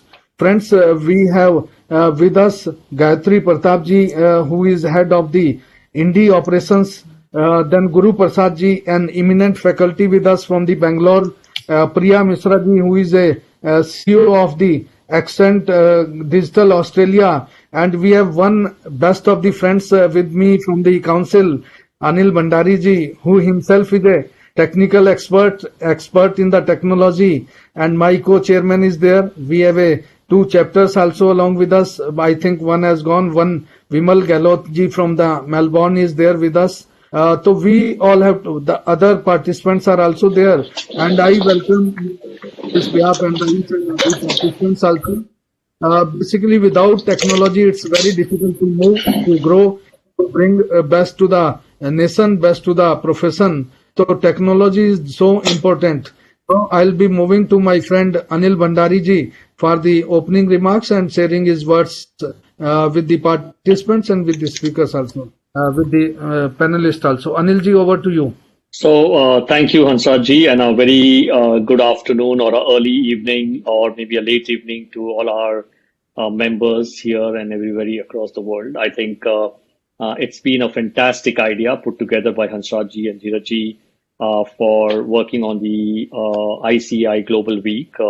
Especially, I think the way that ICAI has been operating in the last 6 to 9 months is at the forefront of technology, and I'm sure all our members, whether in India or in US or in Australia, would have had the chance to experience the technology innovation that we are doing at the ICAI. So I think this is a great theme put together by the chairman and the vice chairman. So congratulations to you all. I think this is a very pertinent topic, importance of virtual office, especially during the global pandemic. We keep saying unprecedented times. I think unprecedented itself has lost the meaning during these times. It's so unfortunate. But can you imagine the value of a video conferencing software company like a Zoom is actually more than all the airline companies put together. So I keep telling all my friends and colleagues that the airlines are no longer competing with airlines. I think they've started to now compete with the video conferencing software, and that is the disruption or the level of disruption that we are seeing. Working from home is actually not at all a disruption if you look at it from that perspective. So and so forth. All the barriers that we had in our mind about working from home have also suddenly disappeared overnight, right? Whenever any organization wanted to take the best foot forward in terms of working from home, all of those barriers in our mind and restraints in our mind have suddenly gone away. So I keep telling everybody that I think necessity is the mother of all inventions. And I think, again, with the global pandemic, what we today have is a necessity. Is this a crisis times or is this opportunity times? I think that is something that we would have to keep thinking through our minds. And crisis, yes, for the mankind and the humankind, but I think it's also a wonderful opportunity for all the professionals that we have today on this platform, because it opens up an amazing amount of opportunities and doors that we would have probably not imagined in the past. Just to name a few, you could actually do crowdsourced KPOs and DPOs sitting out of home, which I could have never imagined. You could actually make sure that your property is completely optimized, because your rookie ratio, like when you do projects, you always have some amount of rookies there, right? Similarly, now today, if you have a staff of 100, you could always ensure that 20-30% of the staff are working from home and they are optimally utilizing all the resources across the world. So you have skill sets and they could be in any part of the world. So I personally believe that I think India tends to especially gain a lot because we do have amazing skill sets in different corners in different parts of this country, and which can now be exported. I would say could now be digitally exported, not even necessary that we need to actually go and get visas in Australia. Not that I don't want our people not to be in Australia. It's a wonderful place. I've been around there and I think it's beautiful and I think all of us should be there. But having said that, I think we could remotely work and execute projects from here. And I'm sure to this effect, I'm sure we have an excellent panelist today. I think Gayatri, Guru, whom I know personally, and Priya. I think we've got really a very good panel up here. And I'm sure all our members would be asking them these questions, that how do we work or how do we come to Australia without actually coming to Australia and still make the dollars that you are making, but sitting in India. I think that would be an exciting time for all of us put together. So I think congratulations once again for having put up such a wonderful program. And I must also congratulate our chapters there and the chairmen of all the chapters for continue to having, work on the agenda for our members and continue to help and network our members in that country. So all the best. And I think for our members, I'm sure this is going to be a fantastic learning curve for all of us. So thank you so much, Dheeraj Bhai, and thank you so much, Hansarji, once again for putting up a wonderful program for all our members. And you will truly export chartered accountants without actually exporting them from India. Thank you, Anilji, for such a words and opening the deliberations. Now I'll request Dheeraj Bhai to start the deliberation with the panelist. Dheeraj Bhai. So thank you, Anil, for opening So opening up a thought process, how we can start working from home. Though we are working from home, the existing workforce which we are working, like suppose we have 100 people, we should definitely think about, for the future, at least 20% of staff work from home. That is the future going to be ahead. And rightly mentioned by you, sir, that now we have to seek that this is a global opportunity, is an opportunity of time. So now we had a wonderful panel, Guru Prasad and Gayatri Pratap Singh and Priya Misra. Three of are the panelists going to be in detailed discussion how they achieved in their height. They have set up the BPOs, KPOs in their personal capacity. How the Indian Chartered Accountant can move forward and can set up their own businesses in India. What are the challenges? What are the opportunities? And how they can overcome of the opportunities? We have to listen from the panelists. Now, coming to the Guru Prasad. Guru Prasad is a renowned chartered accountant with rich experience of 25 years, more than 25 years experience in the consulting practice, business development, culture, and strategy. He is independent director in more than 10 companies. He is authored many books, including 8 technical guides issued by the ICAI. So with this, I welcome Guru Prasadji to this particular forum. We have another panelist, Gayatri Pratap Singh. She is the head of India Operations Serve Corp. She is holding masters in finance and marketing and travel tourism, and heading the India Operations Serve Corp, coming abroad from various other countries. She is playing a key role in establishing Serve Corp India entity and has the expansion plan in multiple cities across the India on card. She also served in ICICI Bank, Vodafone, and other operations. So welcome, Gayatri ji, to this global big panel.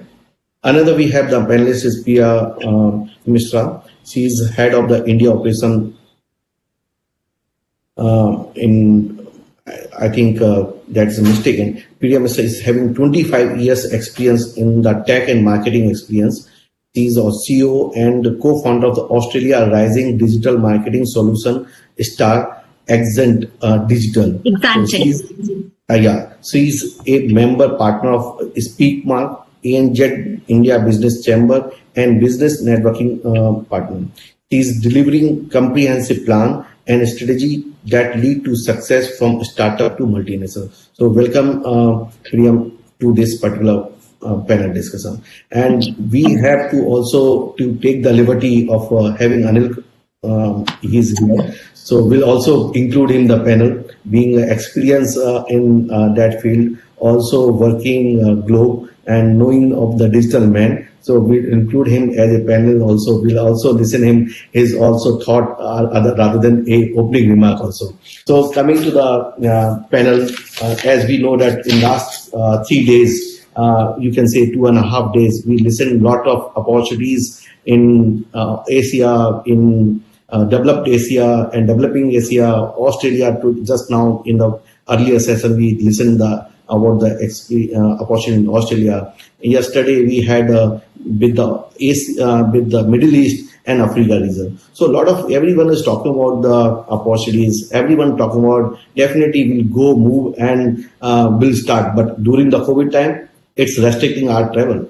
It's restricting our thought process. No, I can no. It's better to be in India only and look the opportunity by sitting in India. So what? See, there's two people in India. One is a practicing chartered accountant, and another is a member in the industries. So I'm talking about the member industries people. Those members are industries are there, are holding themselves to visit to the abroad. How they can come up, how they can work there while sitting in a remote place like India. A lot of people are started remotely. Now my question to the Gayatri, she's in partner of Subcorp. So Gayatri, how the members of the industries can take a position while sitting in India? So I think your question to me is on the virtual offices. How the clients can start using virtual offices. If I'm not correct. Yeah, you can. Right.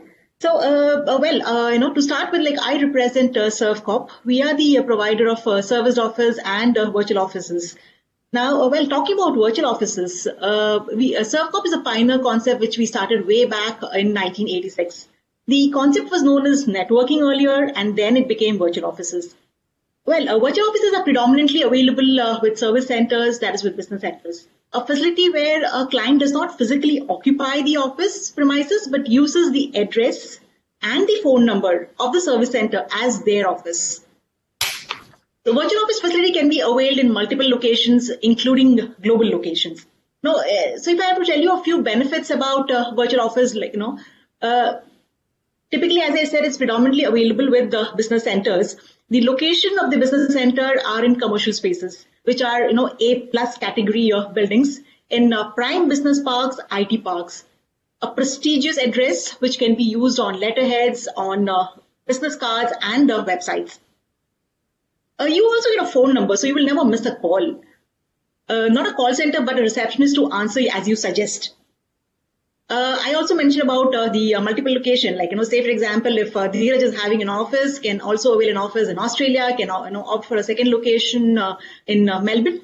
So you get with virtual office, you get the option of having multiple locations as your, you can register your business in multiple locations. Without any investments, you can avail the boardrooms and meeting rooms and pay as per your usage.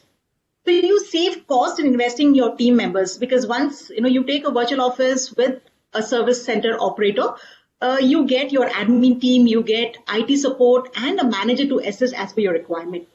If you just ask me to sum it up, the benefit of a virtual office will be a big savings on your rent, and you need not invest on people management. Great. I think very well you said that, Indian, the virtual office is way ahead to be there. And I think it's in current scenario, we have to have a virtual office, and the benefits are definitely saving of the rent and saving of the other people's. Now coming to the group Prasad, you have a 25 years experience of having a virtual office. So can you just guide all the members about your experience in this? Your voice is not coming. You are on mute. Thank you. Thank you, CA Dheeraj, and thank you, Hansrajji. Nowadays, in any conference call, we just normally tell either I am visible or am I on mute. It has become as a part of today's life. There is no experience in being in a virtual office. It is almost getting rediscovered every year. As and when we see earlier, when I started a virtual office, we still had a physical office, but we didn't have papers. So originally it was only scanning and digitizing it and putting it in a server. Then it migrated to a cloud. But today we are talking of a different age where things are totally different. It is no longer just keeping the data in the cloud. It is no longer just having our computation statements in the cloud. There have been solutions doing this. So what we will need to look at from the Indian context of a chartered accountant is we need to address exactly where are we today. Instead of talking about things like, okay, I am sitting in an office today doing tax audits or doing a GST audit, and I would like to go automate and digitize tomorrow, and I want to use artificial intelligence. It is akin to telling that I am having a car today and I want to fly an helicopter day after tomorrow. So I don't think we should do that. We'll have to be extremely cautious, go step by step, not invest unwanted money and not invest on such sort of technologies, because everything what you invest is changing in a year's time. So the three principles you need to do is go slow, do step by step, don't try to do everything over the night. It takes time. We are changing cultures, we are changing mind frames, we are changing thought processes, our margins are going for a change. Go slow. Second, use what is useful for you. Somebody is telling there is a fantastic automation tool or a mechanization tool, but that may not be useful for my GST audits. So just look at the fact where you should do. So the principal steps have to be basically work on the hardware. The second step would be work on basic office automation in terms of office management tools. How do you do your HR practices? How do you do your accounting practices? How do you do your file management? Just concentrate on that for at least for a period of 2-3 months.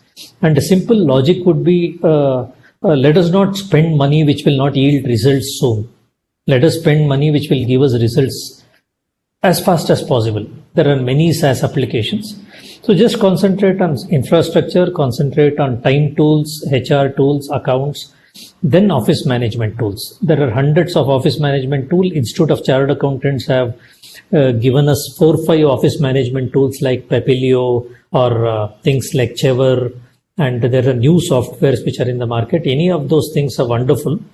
It is more important that you need to concentrate on how do you implement it and what is not the quality of tool. To sum up, you have Excel, everybody use Excel, but we don't even use 10% of Excel. So don't waste your time in looking at the fantastic tool around. Just pick up any tool and make it useful for you. Take a decision and prove it right. So don't waste time in which is the best tool in the market. It doesn't serve any purpose. All tools are the same. It only depends on you how you implement it. So jump into the fray and move slow. That is what I would tell about any of the implementation.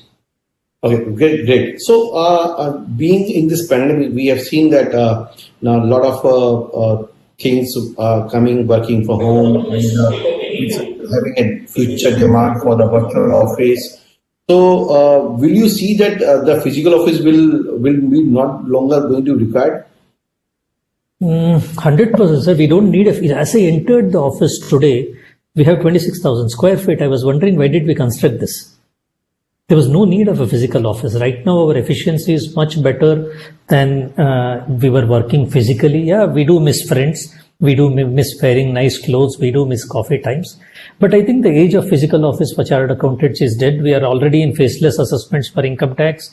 NCLT hearings are going faceless. Audits are going faceless. We don't no longer need an office. And as a principle, as soon as COVID opens, we have already made a HR policy in the office that 10 days, please don't come to office. Even if you're coming, only come the balance 20 days. It is cost effective. You're spending time with your family. You don't need to come to office. You don't need to commute in a city like Bangalore or Delhi. You don't need to invest on your clothes. And efficiency in a digital office is definitely more than a physical office. I will just give you a statistic. Our timesheets have indicated at least a 12 to 13% improvement of time when we moved into a home office than to sit in a physical office. So I think we are on the age that things will no longer require an office. We require office only to possibly do fellowship, not to do work. Right. I think, the earlier my colleague Anil has said that, everything has to be start from now, 20% of the staff now look at compulsory to go start with the working from home. As you compare, you are saying that 100% rather than 20% you should, completely write off and 100% you should work from home. So Anil, what do you say that for that? Well, I was thinking that you will pick me up on this. Not wanting to, kind of debate this in terms of whether we'll be able to work 100% or not. But my gut is that social distancing is actually a misnomer. It was never meant to be social distancing. It was meant to be distancing, right? So I think we have gone from one end to an extreme end, which I believe world is not completely ready for at this point in time. I still believe, I'm a great fan of technology, but I personally believe that it may still not be possible for us to 100% operate out of home for various reasons. And this social distancing and working from home is also bringing a lot of challenges, especially for people who are working from home in terms of mental pressures and so on and so forth. So not getting into any of those aspects, I think definitely there would be some percentages that could definitely work from home. I think there is no doubt about it. As we evolve and become into a mature economy, especially India, if I were to talk about it in this context, we are also now getting to where the output can be measured. So you need measurable outputs as well for people to work from home. And I'll give you an example. When it was time during April, May, and June, I found that the output of all the people was excellent. It was at 120% actually, because people didn't have anything to do but sit at home. But as we go through and we look at the output today in the month of August and September, I think the output has, when everything else has opened around in the market, I think the output has definitely fallen down, especially from an Indian context. So I think India may not be completely ready 100%, but yes, certain percentages would definitely work from home. And I think that this is an amazing way that we would have to learn in terms of collaboration, and various tools would come into picture. So I would still maintain that, it's a great opportunity for having a mix. But Guru, I think we all look forward to Guru for changing the dynamics, Dheeraj bhai. So I think I'm sure Guru would take the first step and make sure that his office is virtual and sell his property and make all the returns on that. Yeah.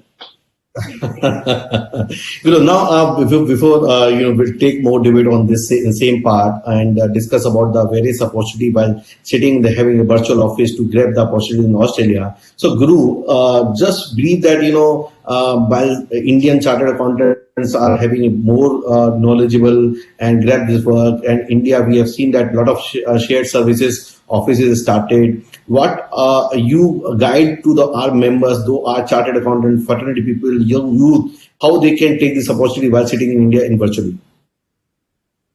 Thank you for that question. I'm not fully conversant with Australia, but we do little work in US and Belgium and stuff like that. But so on and so forth, the world has become smaller today. It really does not matter. Initially, I think we should look at the low-hanging fruits, not look at the bigger thing like valuation, 409k, all sorts of plans. It would be a huge skill set gap which we are there. I think we need to fill up certain things which are easily available. One example I would give is if you are in Indian context as a chartered accountant, everybody wants to do the audits of a software company, a larger company, accounting of a better enterprise. But if you look at the context that very few people want to do accounting and audit services for social space, because it is more lucrative for us to do work in a commercial space than in a social space. But let us just flip it around, and we tried doing this in US, and we tried doing this in Jerusalem and places like that, where we also realized that the chartered accountancy community sitting there would not have the same appetite for NPOs and NGOs. Now, a company sitting in New York would be rather doing work for the Broadway show companies than do work for a church. So we went ahead behind that and told, let me do accounting for this. And as we speak today, we do accounting for some 75 churches across the world. And we specialized in something as small as that, and under the principle telling that, okay, a CPA sitting in US does not want to do it, but if I can do that, I would be able to get 4 or 5 times rate of at least $12, $14 an hour of a US dollars an hour is something which I could look at. So a principle of that nature, if it is a pain for somebody abroad, would be a good gain here. The thought processes could be NGOs, NPOs, or even I have a wonderful friend of mine who has a large setup in Ahmedabad trying to do audit files for the Australian CPS, because manpower is extremely expensive everywhere. So they take the audit and we do the entire GL review, the compliance review, build up the audit files here, do the Australian gap, and only the front end audit is there.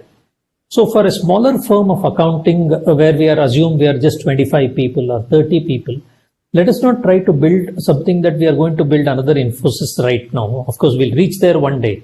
Let us look at another firm which is another 25 people firm or a 20 people firm in Australia. Write to them. Many of them would not respond, but I'm sure at least 25% would respond. And if 10% converts, that is enough for the capacity we have.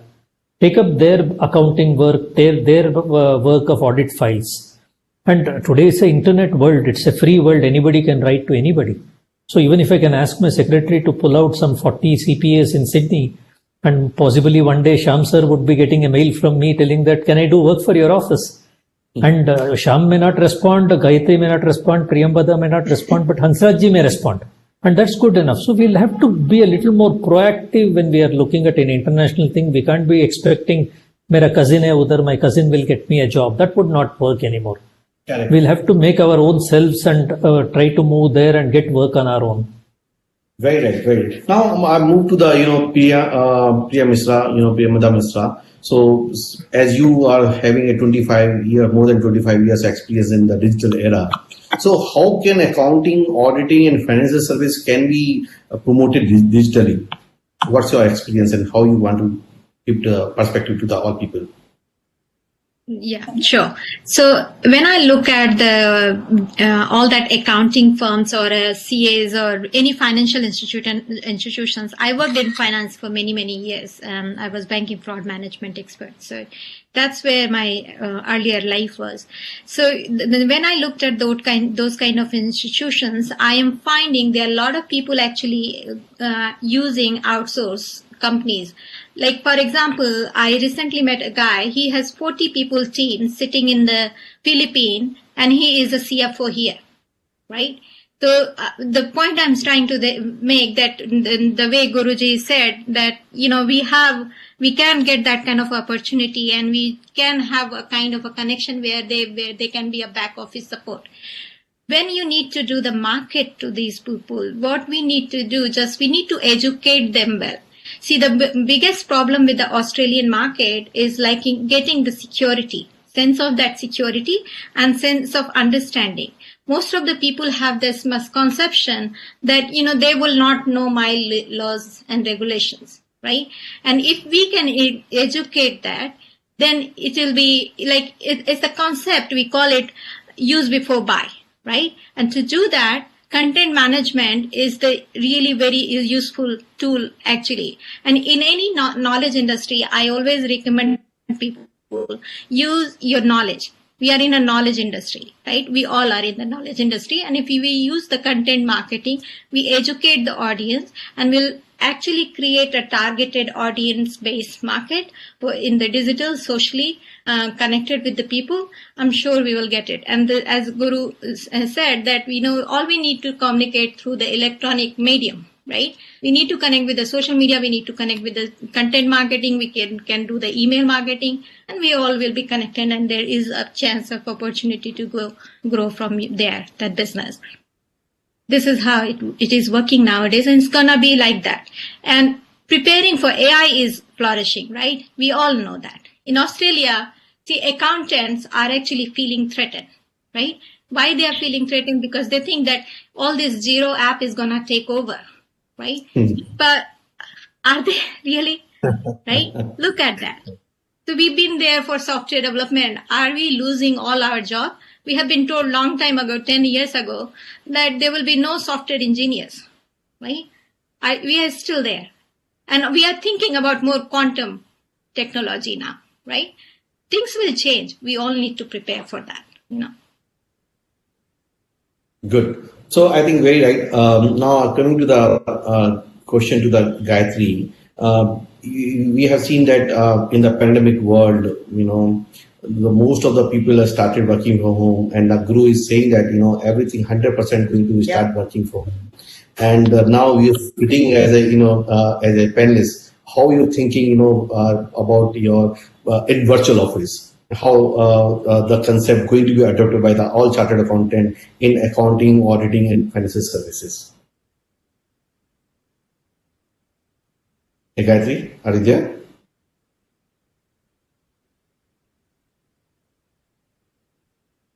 Okay, I think she has lost the connection, Gayatri. So, I think she came back. Dheerajji, she came back. Okay. Your voice is not coming. You are not audible. Gayatri, you are not audible. Flexible. And it can be signed, for a minimum tenure as low as 1 month as well. So there are no commitments attached to it. And as an organization, as an entity grows at a later stage, one can expand the team. Right now, I'm just picking up from Guru's example. Maybe in this pandemic, 26,000 square feet, people are working from home. But just to avail an address, to avail the administrative services, or to get a phone number attached to it, can move to a virtual office. And then later on, as he expands his teams, or he, wishes to go back, to a traditional working space, he can switch over from a virtual space again to a proper office premises. So now I'm coming to the Guru Prasadji. As you said that you are very confident of the working from home. So confidentiality is an important part for any business. So how it going to be maintained in such a virtual office concept or working from home concept? Yeah. So I'll talk from the purely from our fraternity as a chartered accountancy fraternity more than the general corporate world, because their levels of confidentiality is much more. But when you look at a chartered accountancy office where we have 3 partners, 40 people, most of the data is lying in the servers, and the client directories are just placed in the servers. So as it is, anybody is able to access the data in the server in a physical environment. And secondly, many of the files are kept only in a box files. And things are floating around everywhere with personal Gmails and free Dropboxes and free Google drives and things like that. So confidentiality there has to be more attained than anything else. So in case we can take some simple steps, if we can get a domain name of our own organization, instead of having a Gmail ID, can we get a domain name at say xyz@gurujana.com and register it under Gmail or Microsoft, any of these players. And second, if we can move into situations like Microsoft Teams, or if we go into paid software, because having said that, unfortunately in India, many people may still use pirated software. So data privacy and data security could not be as established as in a proper paid software. Even if I can just buy a simple Microsoft Teams license, which could cost 8,000-10,000 rupees per year. So if I buy 20 licenses, it's a matter of 25,000-30,000 rupees per year. I'm sure any chartered accountant would be able to afford something like that. Or it may maximum stretch to 85,000, a lakh of rupees. And in Teams, you have thousands of ways where you can keep data very safe. You can control the data that employee X cannot get the data of employee Y. And it is much more secure than a regular established sort of a traditional practice. So I think we should flip the question around and see, are we secure right now? We are not secure right now. We would be more secure if we move to a digital environment, and all of them at least can have some basic things like, if I'm having a Gmail, can I have a dual login? Can I have a Gmail plus YouTube combination login? Can we have a password protected thing for everything? Can we have some sort of a embedded thing? As soon as we scan, let it go and lie down in an embedded server. And it's not very tough. In case I need to choose a server, I just go down, and if I have to buy a property, I'll walk around in the road and see who are my neighborhood. If I have a good house with a Mercedes Benz, if I have a good house with a good quality car and things like that, oh, I think this looks to be a good layout to be in. So in case I'm looking at a cloud space, I'll see who are my neighbors. If Bank of America and State Bank are my neighbors, I really don't have any concern. I would be happy to be there. So that would be an easier way to check whether I'm in a safe zone than to go into an IS audit and create too much of technical involvement there. Just go into a simple basics and let us go back to let us go back to our foundation and correct things. I'm sure we will have a much better control of security without that. Dheeraj, you slipped out the call. I think you have put on two instruments. That is how you're getting an echo. I think it's okay now. So I think very rightly said. So now there's a many technology tools which you are talking about. So we have learned, a lot of tools are there, but the challenge in implementation. So what the implementation challenge are there in the tools? Not much, sir. Actually, we'll have to look at two things. If I think I am the head of the organization and I have an young upcoming third year article student, or I have a chartered accountant who is an youngster, and I'll make him the head of technology in my office, that will never work. Because the buy-in for implementation has to be from the top. The top still wants to work in the traditional methods, like email ka printout leke aa jao. I don't want to log in my timesheet. I don't want to do this. The organization can never be implemented. So it has to be the head of the organization who has to be at the helm of implementation. Others cannot implement it. The seniors will just rule them out, and you will just see technology as a cost and never a revenue. And the second thing, if you want to make technology, is we'll have to make it fun for people. If you don't make it fun, people will not implement technology. It has to be fun. Right. So whenever we implement anything, we try to associate a lot of fun. I'll give you a simple example in 30 seconds. Instead of asking them to do audit in a platform which we wanted to do, we made 20 teams in the office and asked them to produce a movie. So we made somebody a director, somebody a producer, and team of actors. And they learned the software so fast. The kids can learn anything on mobile app. So what is the big deal in learning a software in the system for office? Right. So coming to my point again, I think in the initially I started, like a lot of world are moving for the remote places working. For industry people, I wanted to more perspective for Anil and Guru Prasad. For industry people working remotely, rather switching their job to a physical movement to the Australia or Middle East or any other country in this COVID time, how they can find a job while India as a remote, and what are the options are there. So first, I think I'll take it from Anil, then we'll take it from Guru. I think, Dheeraj, I said this when I started, that I think this is a great opportunity for anybody actually, because even in our office, for example, I was fixated on some high-end skills that I always wanted to be close to the office. Low-end skills are still okay because, again, we could monitor the output and have our matrices around it. But high-end skills, people always wanted it close to office. Now, getting high-end skills is also not that easy, right? So I think what has one learned during this pandemic is that you can go and acquire skill in any corner of the world today. So, for example, as an organization, I know of a few who would have gone and acquired resources sitting out of Russia, for example, during these times.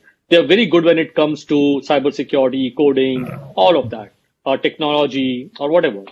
So you could do something like that, which was unimaginable because now you're comfortable with it. It's not that it was never possible. It was always possible. Did we have the Blue Jeans and the Zoom a year back? Of course we had it. Did we have any other collaboration tools? Of course we had them. I think they've been there around for at least 4-5 years now, and they've been evolving pretty well.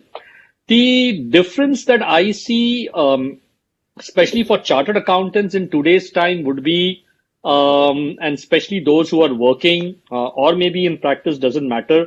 What I would want to, impress upon people is that I think we need to look at value-added services more than looking at replaceable services. So while I think it's absolutely fantastic to start with a model where you're doing repetitive and replaceable services quickly sitting out of this geography. But as our country matures, I think we will have to get out of the labor arbitrage and get into more mind games. And I strongly believe that sitting in this country, we have an amazing ability and skill set, and we have amazing value to deliver to international countries, be it Australia geography or be it US geography or anywhere else. So I think I would only encourage people who are working to try and look at some emerging areas of practices or emerging areas of work profile, and then maybe try and look out for opportunities while sitting in India, but in Australia. And just to wrap up my conversation, I heard from Priya, of course, that, you have companies like Zero and all of them who are, of course, coming in and they are causing a lot of disruption in the mind, may not be really physical, but, accounting at best, I think is a 10-year game, if maybe not less. Why? Because electronic invoices, integration would make it replaceable for sure. We never thought that something could happen so fast, but with COVID, a lot of things have happened. So again, I would also encourage people to look at different areas where we can, have a little bit of mind game rather than a replacement strategy. So I think this is a wonderful time for us as India to at least come up the curve on those aspects. Do you want to add on this? So very well said. I totally subscribe to what Anilji tells. The addition I would like to do is all of us are focused on few economies. As I speak to you, I also would like to focus, but God has been so kind. We are flush with a lot of work and finding it difficult to handle work right now. So we are outsourcing it to some smaller cities in India itself. But if you look at better economies, the rates are better, the quality of work is better. For example, we have been trying to do something in Denmark, Scandinavian countries, and we are looking at Sweden. The only disadvantage there is language. If I can partner with somebody for the language frontage, if it is Sweden, all the documents for the government is in a Swedish language. So if I can front end with somebody only from the language context point of view, and the rates are extremely higher because it is a very fertile market and it is a very open sort of a platform where it has not been entered by chartered accountants.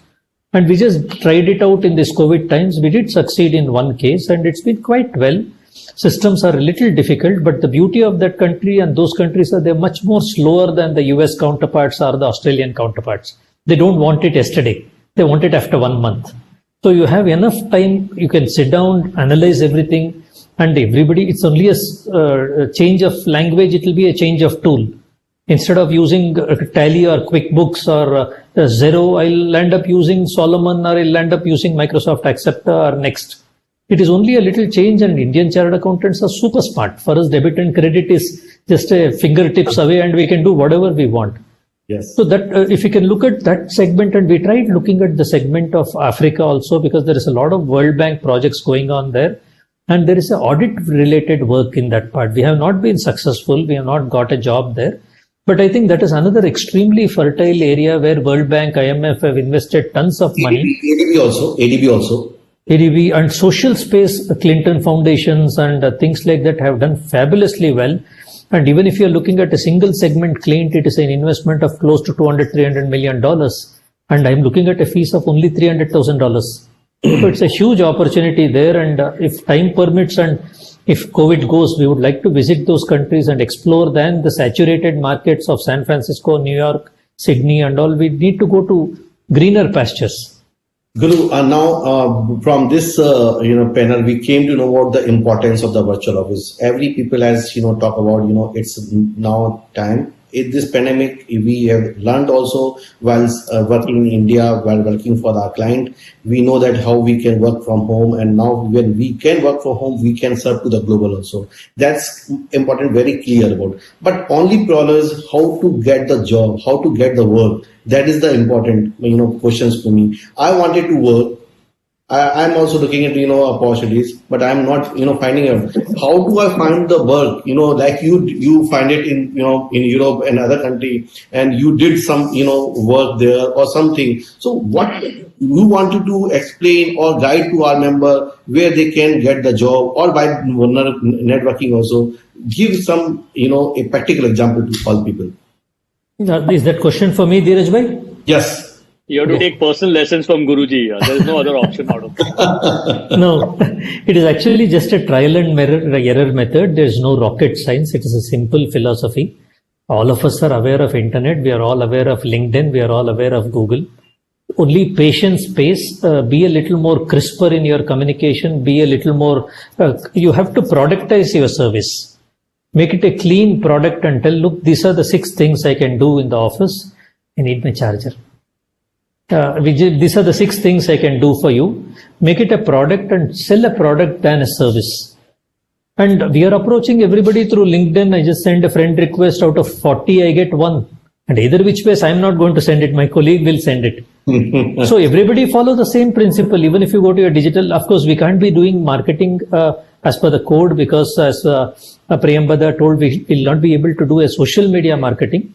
But there is no prevention in writing one-to-one. On sharing of information and knowledge, the institute allows us. So if I can write on one-to-one basis and showcase my talent, it's quite possible. And it's only a little of a patience. And I was just Googling the chartered accountancy fraternity in Denmark. There are not even 600 of them. I just have to send 600 mails and hope that one clicks. Right. So Priya, I think you sitting in the Australia, do you see any kind of forum where CPA Australia are looking to outsource services to India, and then Indian chartered accountant can look that box, these are there, like matchmaking services are there, like matchmaking services. Is this possibility out there? Yeah, I mean, the thing is that what I'm noticing, there are a lot of people are now much more opening than they were opening 5-6 years ago. Right?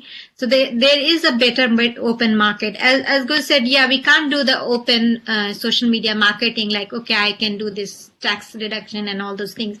But what we can do, what I'm enforcing when you use the social media, more educate, more personalize, more connect, So, and there are a lot of networking channels where there are a lot of chambers who are opening up for the international market. Like I was part of the British chamber. I was part of the American chamber. I was part of the Israeli chamber. And I got a couple of connections, across the globe through those chambers. All they wanted to explore the market, and they wanted me to do the market research for their market segmentation. So, finding the right market fit. And as about the European market, I would say in that market, there are 36 countries where there is a lot of population speaking English now. Right? I was not imagining Netherlands will speak, but I have found that it increased around 36% in past few years only, English speaking people, right? To be honest, Europe is also opening up for the global market. They want change. They are struggling, right? So that is an opportunity for us. I'm getting almost every day one request. They want to contact to the manufacturing companies in India. Like I got today for the mask, like they want to design their own mask. Today only I got one plan. So I'm just saying there are a lot of opportunities coming up because of my chamber connection. I keep getting that kind of interest, which people got the information. So all we need to do that we are available, and we call it perception management, right? We need to create a perception that there is and how customer is going to perceive you. And that's all we need to do. We need to build a perception for the availability of the services we are offering. So another question to the Guru is that, infrastructures, we always talk about for the getting the outsourced work to have good infrastructures. Then if you have good infrastructure, good IT, good people, things, then you can get the outsourcing work. But here we are talking about, virtual office. There are no infrastructures. So working from home, then how the mindset going to change the all people? I'm just having that thought. People like when we talk about US, when we talk about Australia, how many,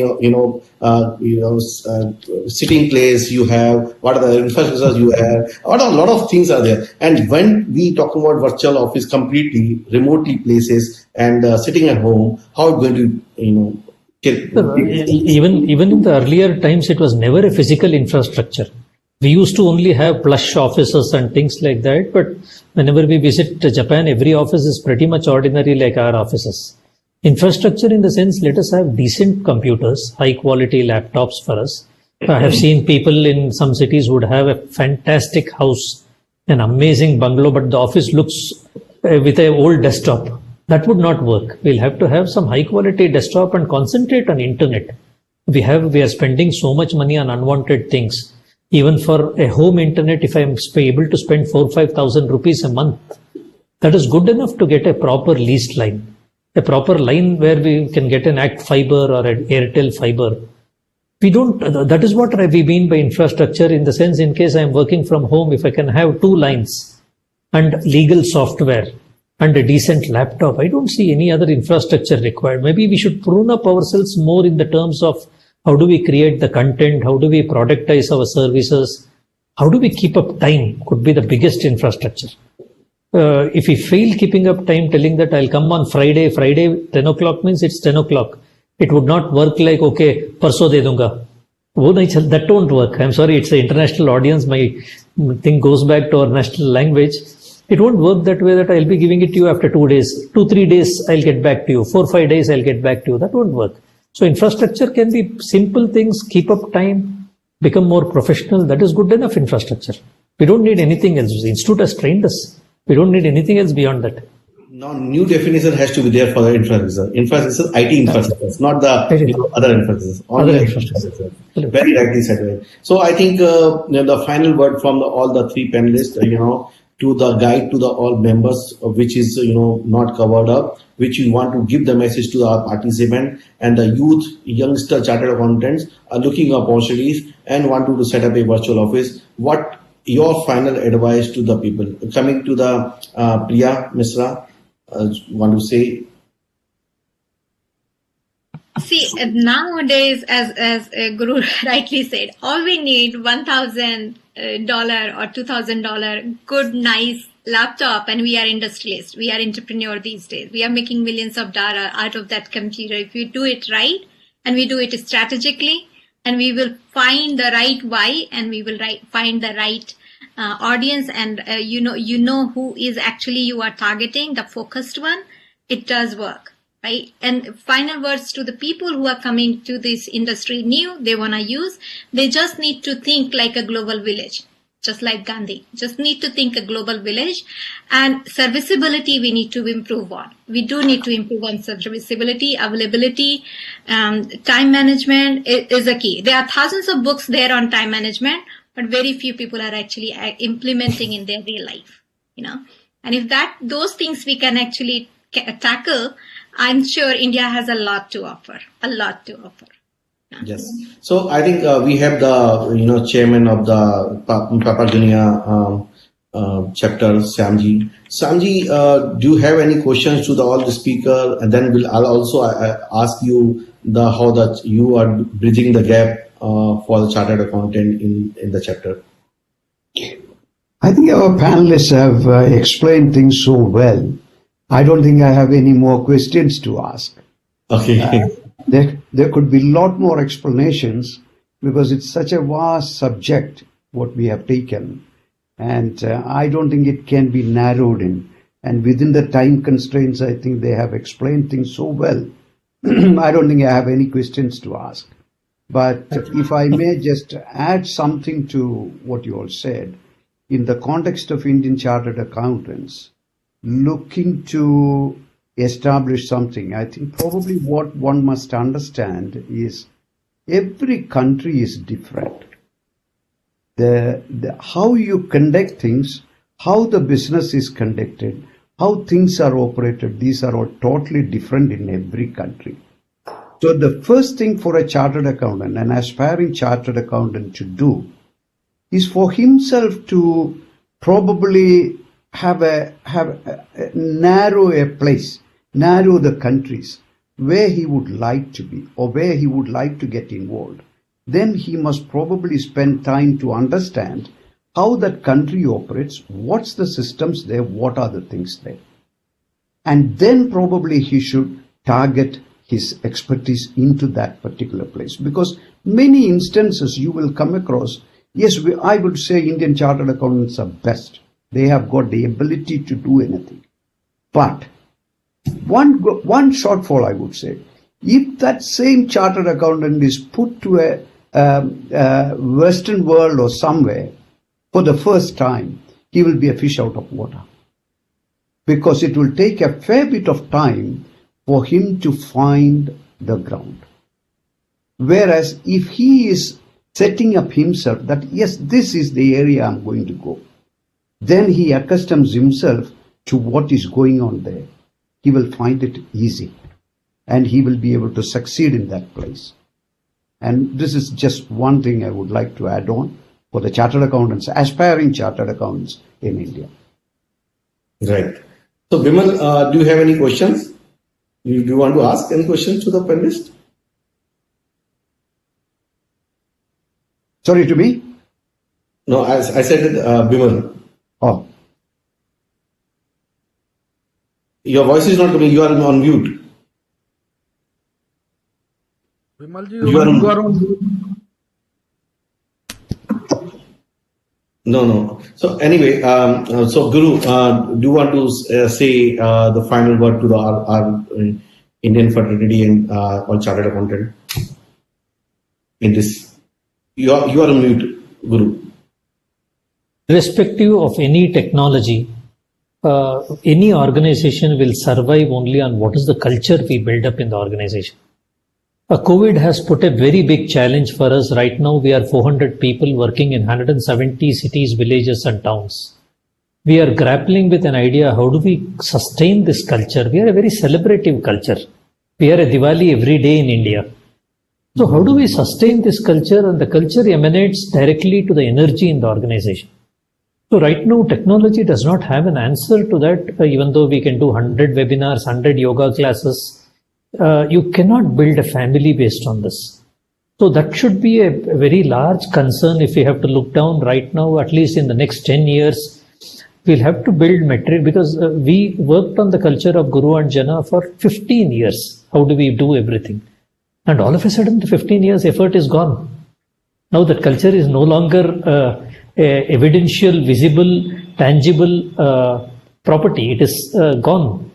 So we are still exploring what do we do. We need to build sub-teams. We are trying to do things, but I must admit we don't have a clear answer right now, but time will reveal itself and we all will learn to have a cheers on YouTube in terms of letter and spirit, not just in the terms of visual media.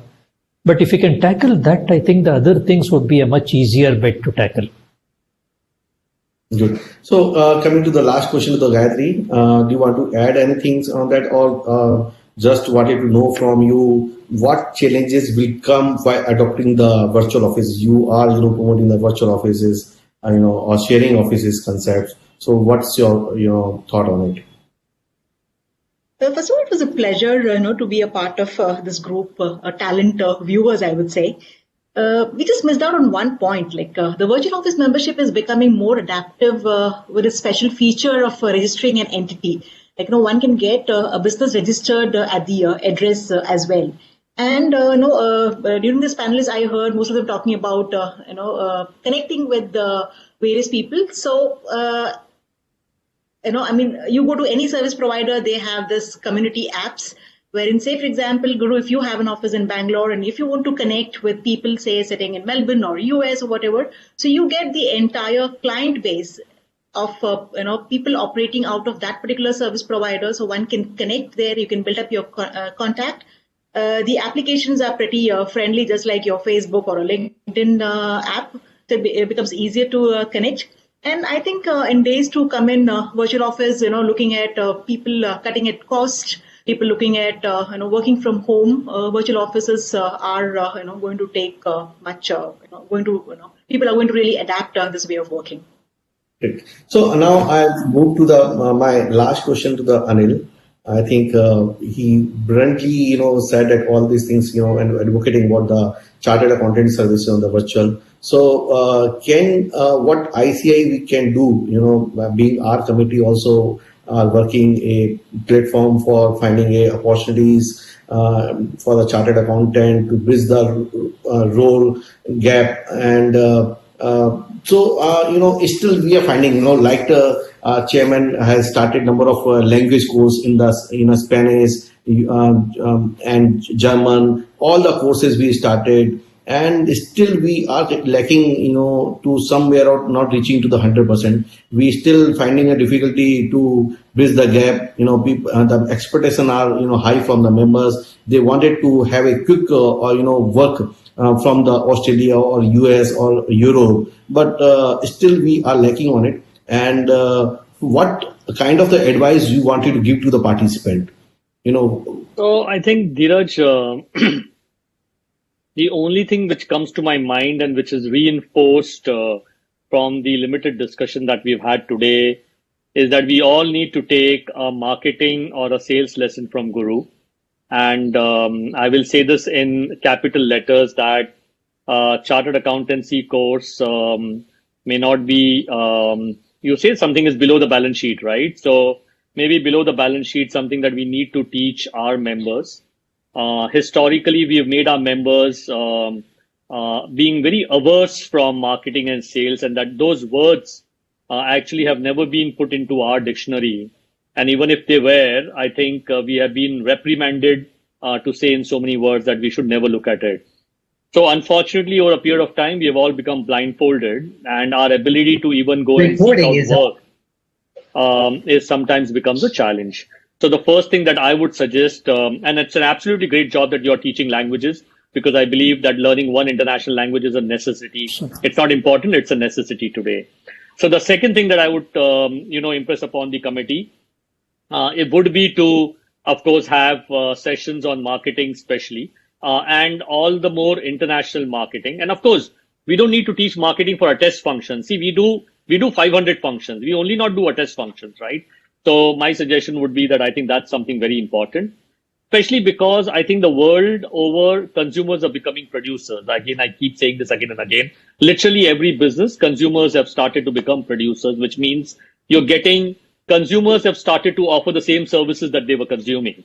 And I don't think far are the days when accounting services and auditing services would also be Uberized, or consumers would start becoming producers. What stops anybody sitting all across the world to run a virtual KPO and a BPO, which I kind of started to say when I started to have a discussion around it. So I think, Dheeraj, the very important aspects is that we need to train our members to not only productize a service, but also create a delivery layer on top of that. So that's what I wanted to just highlight. Thank you. Very lastly, now today's session is explaining each and everyone. The opportunities are huge for taking taking your offices virtually. Another, you can grab the work while sitting in India of the entire professional work and value-added services by sitting here, whether it's Europe or whether it's Japan or whether Australia or US. The third important aspect is the infrastructures. Infrastructures to be digital infrastructures rather than be no physical infrastructures. You can go up to 100%, virtual. Another one of the best aspect, which, Anil said, we need to have a marketing capability. Now, in the marketing is a digital marketing. So it's everything on digital. When the goods can be delivered on the digital way, the service has to be delivering on the digital way. Now, in the service, we need to market our services in the digital way only. So each and everything on digital. So walk and talk and rock on digital only, so that you can be successful. So this is a great learning, from today's session. We need to everything on digitalize. So thank you all the panelists over here, Priyanka, Gayatri, Guru, Anil, and my chairman, and all the chapter, Melbourne chapter, Bimal, and PNG's Syam ji for your time and valuable inputs to the all participants. Thank you very much. And now hand over to the. Thank you. Thank you. Thank you all. Thank you very much.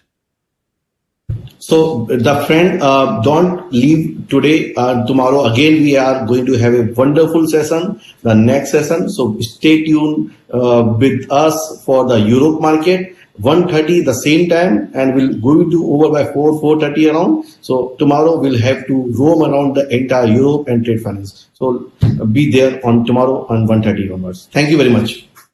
Thank you.